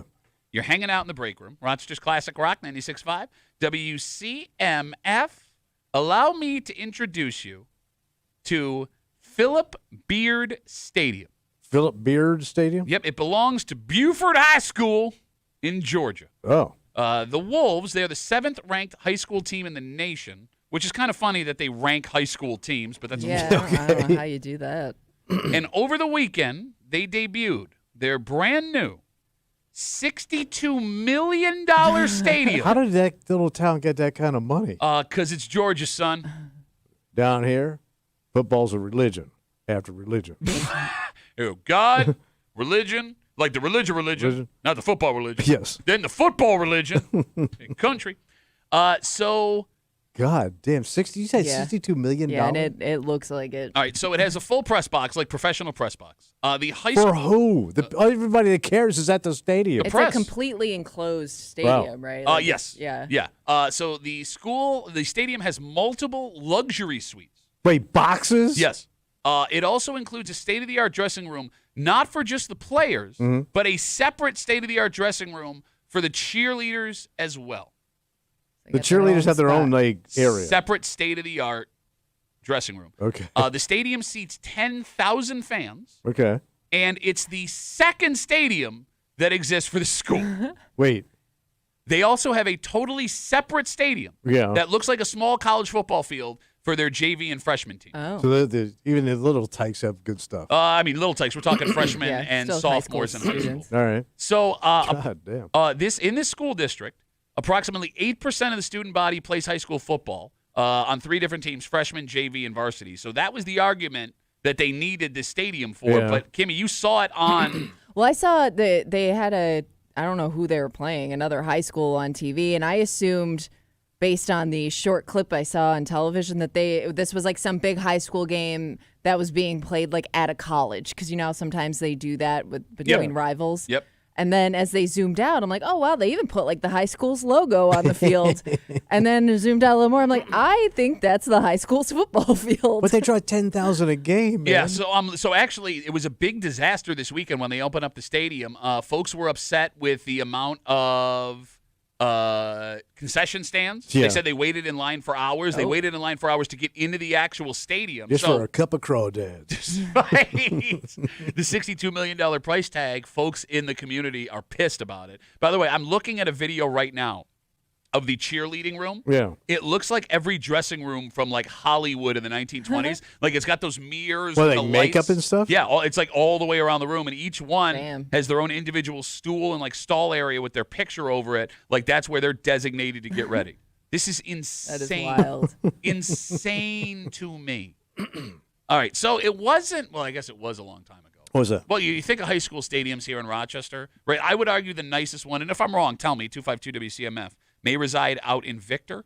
It's pretty impressive. Is that fair? Yeah. Okay. But you walk Nice onto that. field. You walk onto that field. You know it's a high school field. Yeah, it right? looks it. You're Yeah. aware. Okay. I mean, Aquinas has a really nice stadium, but it's a high school field. Yeah. Right. It wasn't that long ago that Rochester had Hollander Stadium, the old Aquinas Memorial Stadium, which was a legitimate stadium for a high school football team. Yeah, but they drew. Yeah. Yeah. I mean, it's also where Pele played. I believe the Dead played a show at Wait. Hollander. I think you're right. Yeah. Damn. But that all went away. Yeah, I mean it's now the Don Hollander Memorial Business Park off of Mount Reed or not Mount Reed, whatever. Yeah, off of Mount Reed over there. But it is weird how we've gone backwards while these other states in the South are going forward, and I can't figure out Well, why. it's a form of entertainment down there. But it was a form of entertainment here too. It was, but that kind of went away up here. Why? I don't know. I mean, I would argue that Oh, okay. Well, because you have schools the. I was gonna say I would argue that schools around here have made improvements to their football field. Like they got a lot of them are like turf now, and they have like newer stands I'm and not stuff. saying But they bad didn't stuff. build like whole. I don't think they've gone backwards in terms of like letting them go. You know, which is what it kind of But sounds they don't like you're draw. saying. They don't draw a crowd outside of the people that are going to school there. Where back in the day, guys would go see those rivalries because that was like big. That was a big Yeah. thing to see here in town. Sure.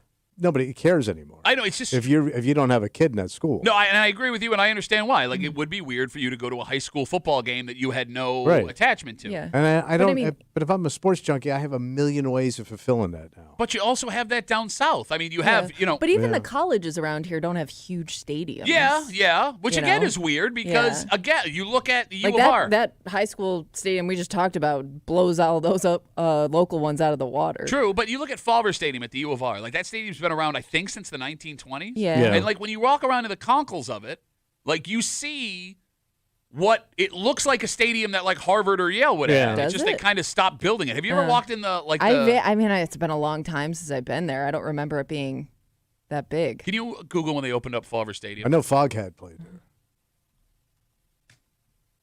It was a big show. Was it? Yeah.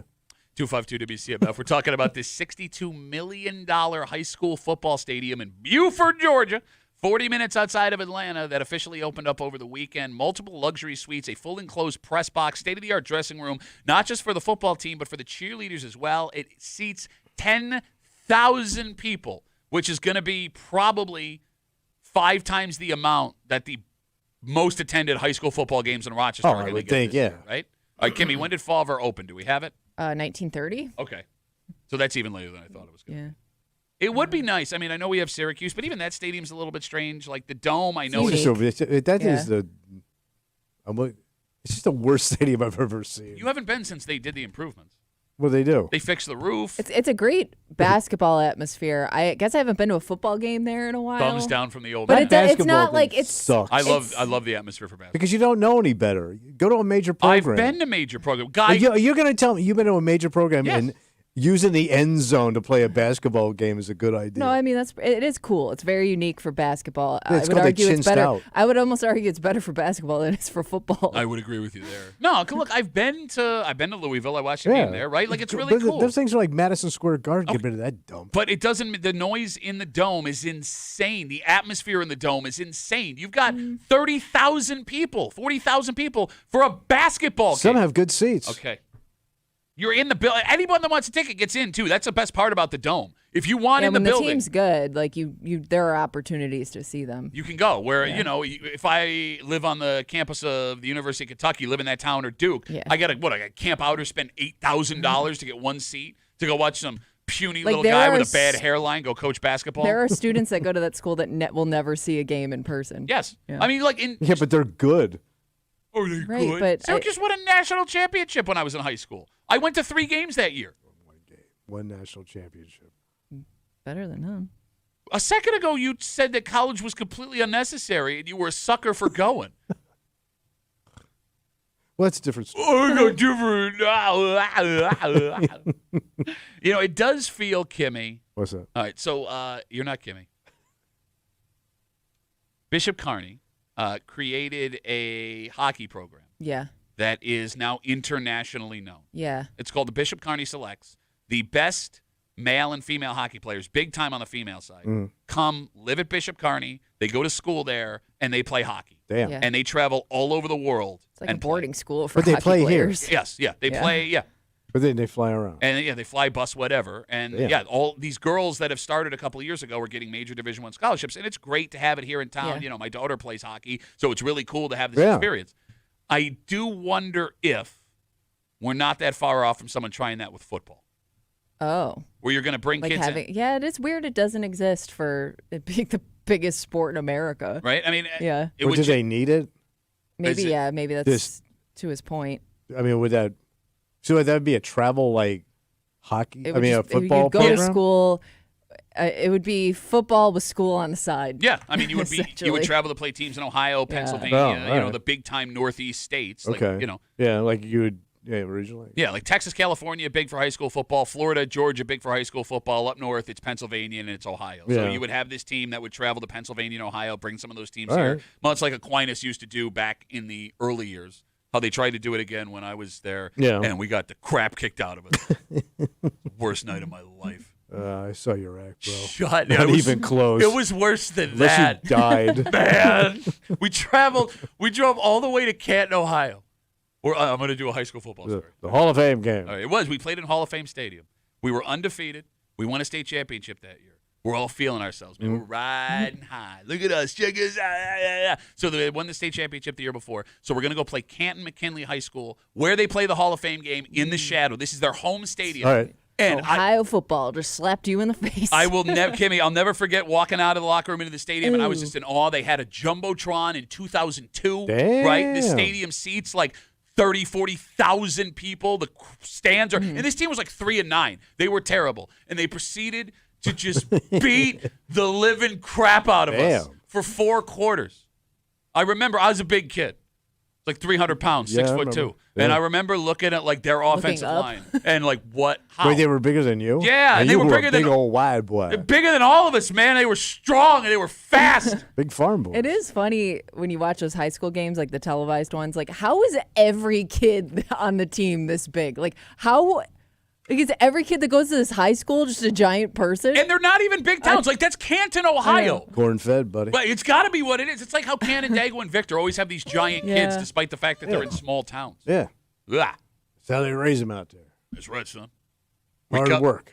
We come back, wrap it up, tell you what we're doing tomorrow next here on CMF.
Howdy, on Monday, Rubber. For a Monday break room CMF that makes tomorrow Tuesday, you know what that means? What's Kimmy doing in your hood? I'll tell you what she's doing. She's cheating at the game. That's what she's doing. Oh, yeah, that's right. I'm not cheating. I'm enforcing the rules, Pat. The rules that you yourself love to enforce. Like, you can tell the way she's talking that she's the worst human being that I mean, on the bright side, you get to pick first tomorrow because somebody's in the Ben hole. Oh, that's right. Where are they whining? Kimmy's got her post in the neighborhood app. She's going to read it out loud. We're going to listen. You'll have to listen, Patrick. So you're right. I do get Well, to pick you first. have to listen. No, he's done. I know. He's going to be bored. You may want to I just won. paper and a pen. We're coming off a fresh victory and a 5-star performance. Oh, I don't get to go first. I don't want to pay attention. So I'm bored now. I'm bored with your game now because it I doesn't will pay involve me. attention. You ain't going to pay any attention. Bitch-ass bitch. So listen to our obviously rigged against the best player game tomorrow, where they wind up just after 9 o'clock here in the break room on CMF. For Kimmy, Yep. who was watching high school football over the weekend on TV? Yeah, I flipped it on and there Why it was. not? Well, no, because like I got bored pretty quick. She's on record as saying going to a high school football game without. I having a actually kid thought it was attached. college football. Uh-huh. And I was like, oh, which team started? Oh, that's Let's high see what school. these fine young boys are up to on ESPN. I'm Kimmy. I talk like this. For Tommy Muley, Yeah. whose new greatest impression is George Eastman videotaping high school football. high school football. Well, I don't think he could do that. No, really. but yeah, I think you get in a lot of trouble. Way to ruin it, Kimmy. Let's leave your Oh, fantasies out that's of where this. you draw the line. If he's catcalling Houdini or an Abraham adult, Lincoln yeah. or Tommy's mom, it Yeah. works. They're adults. Get your mind out of the gutter. My name's Pat Duffy. We'll see you tomorrow morning, 6 a.m. in the break room on 96.5 WCMF.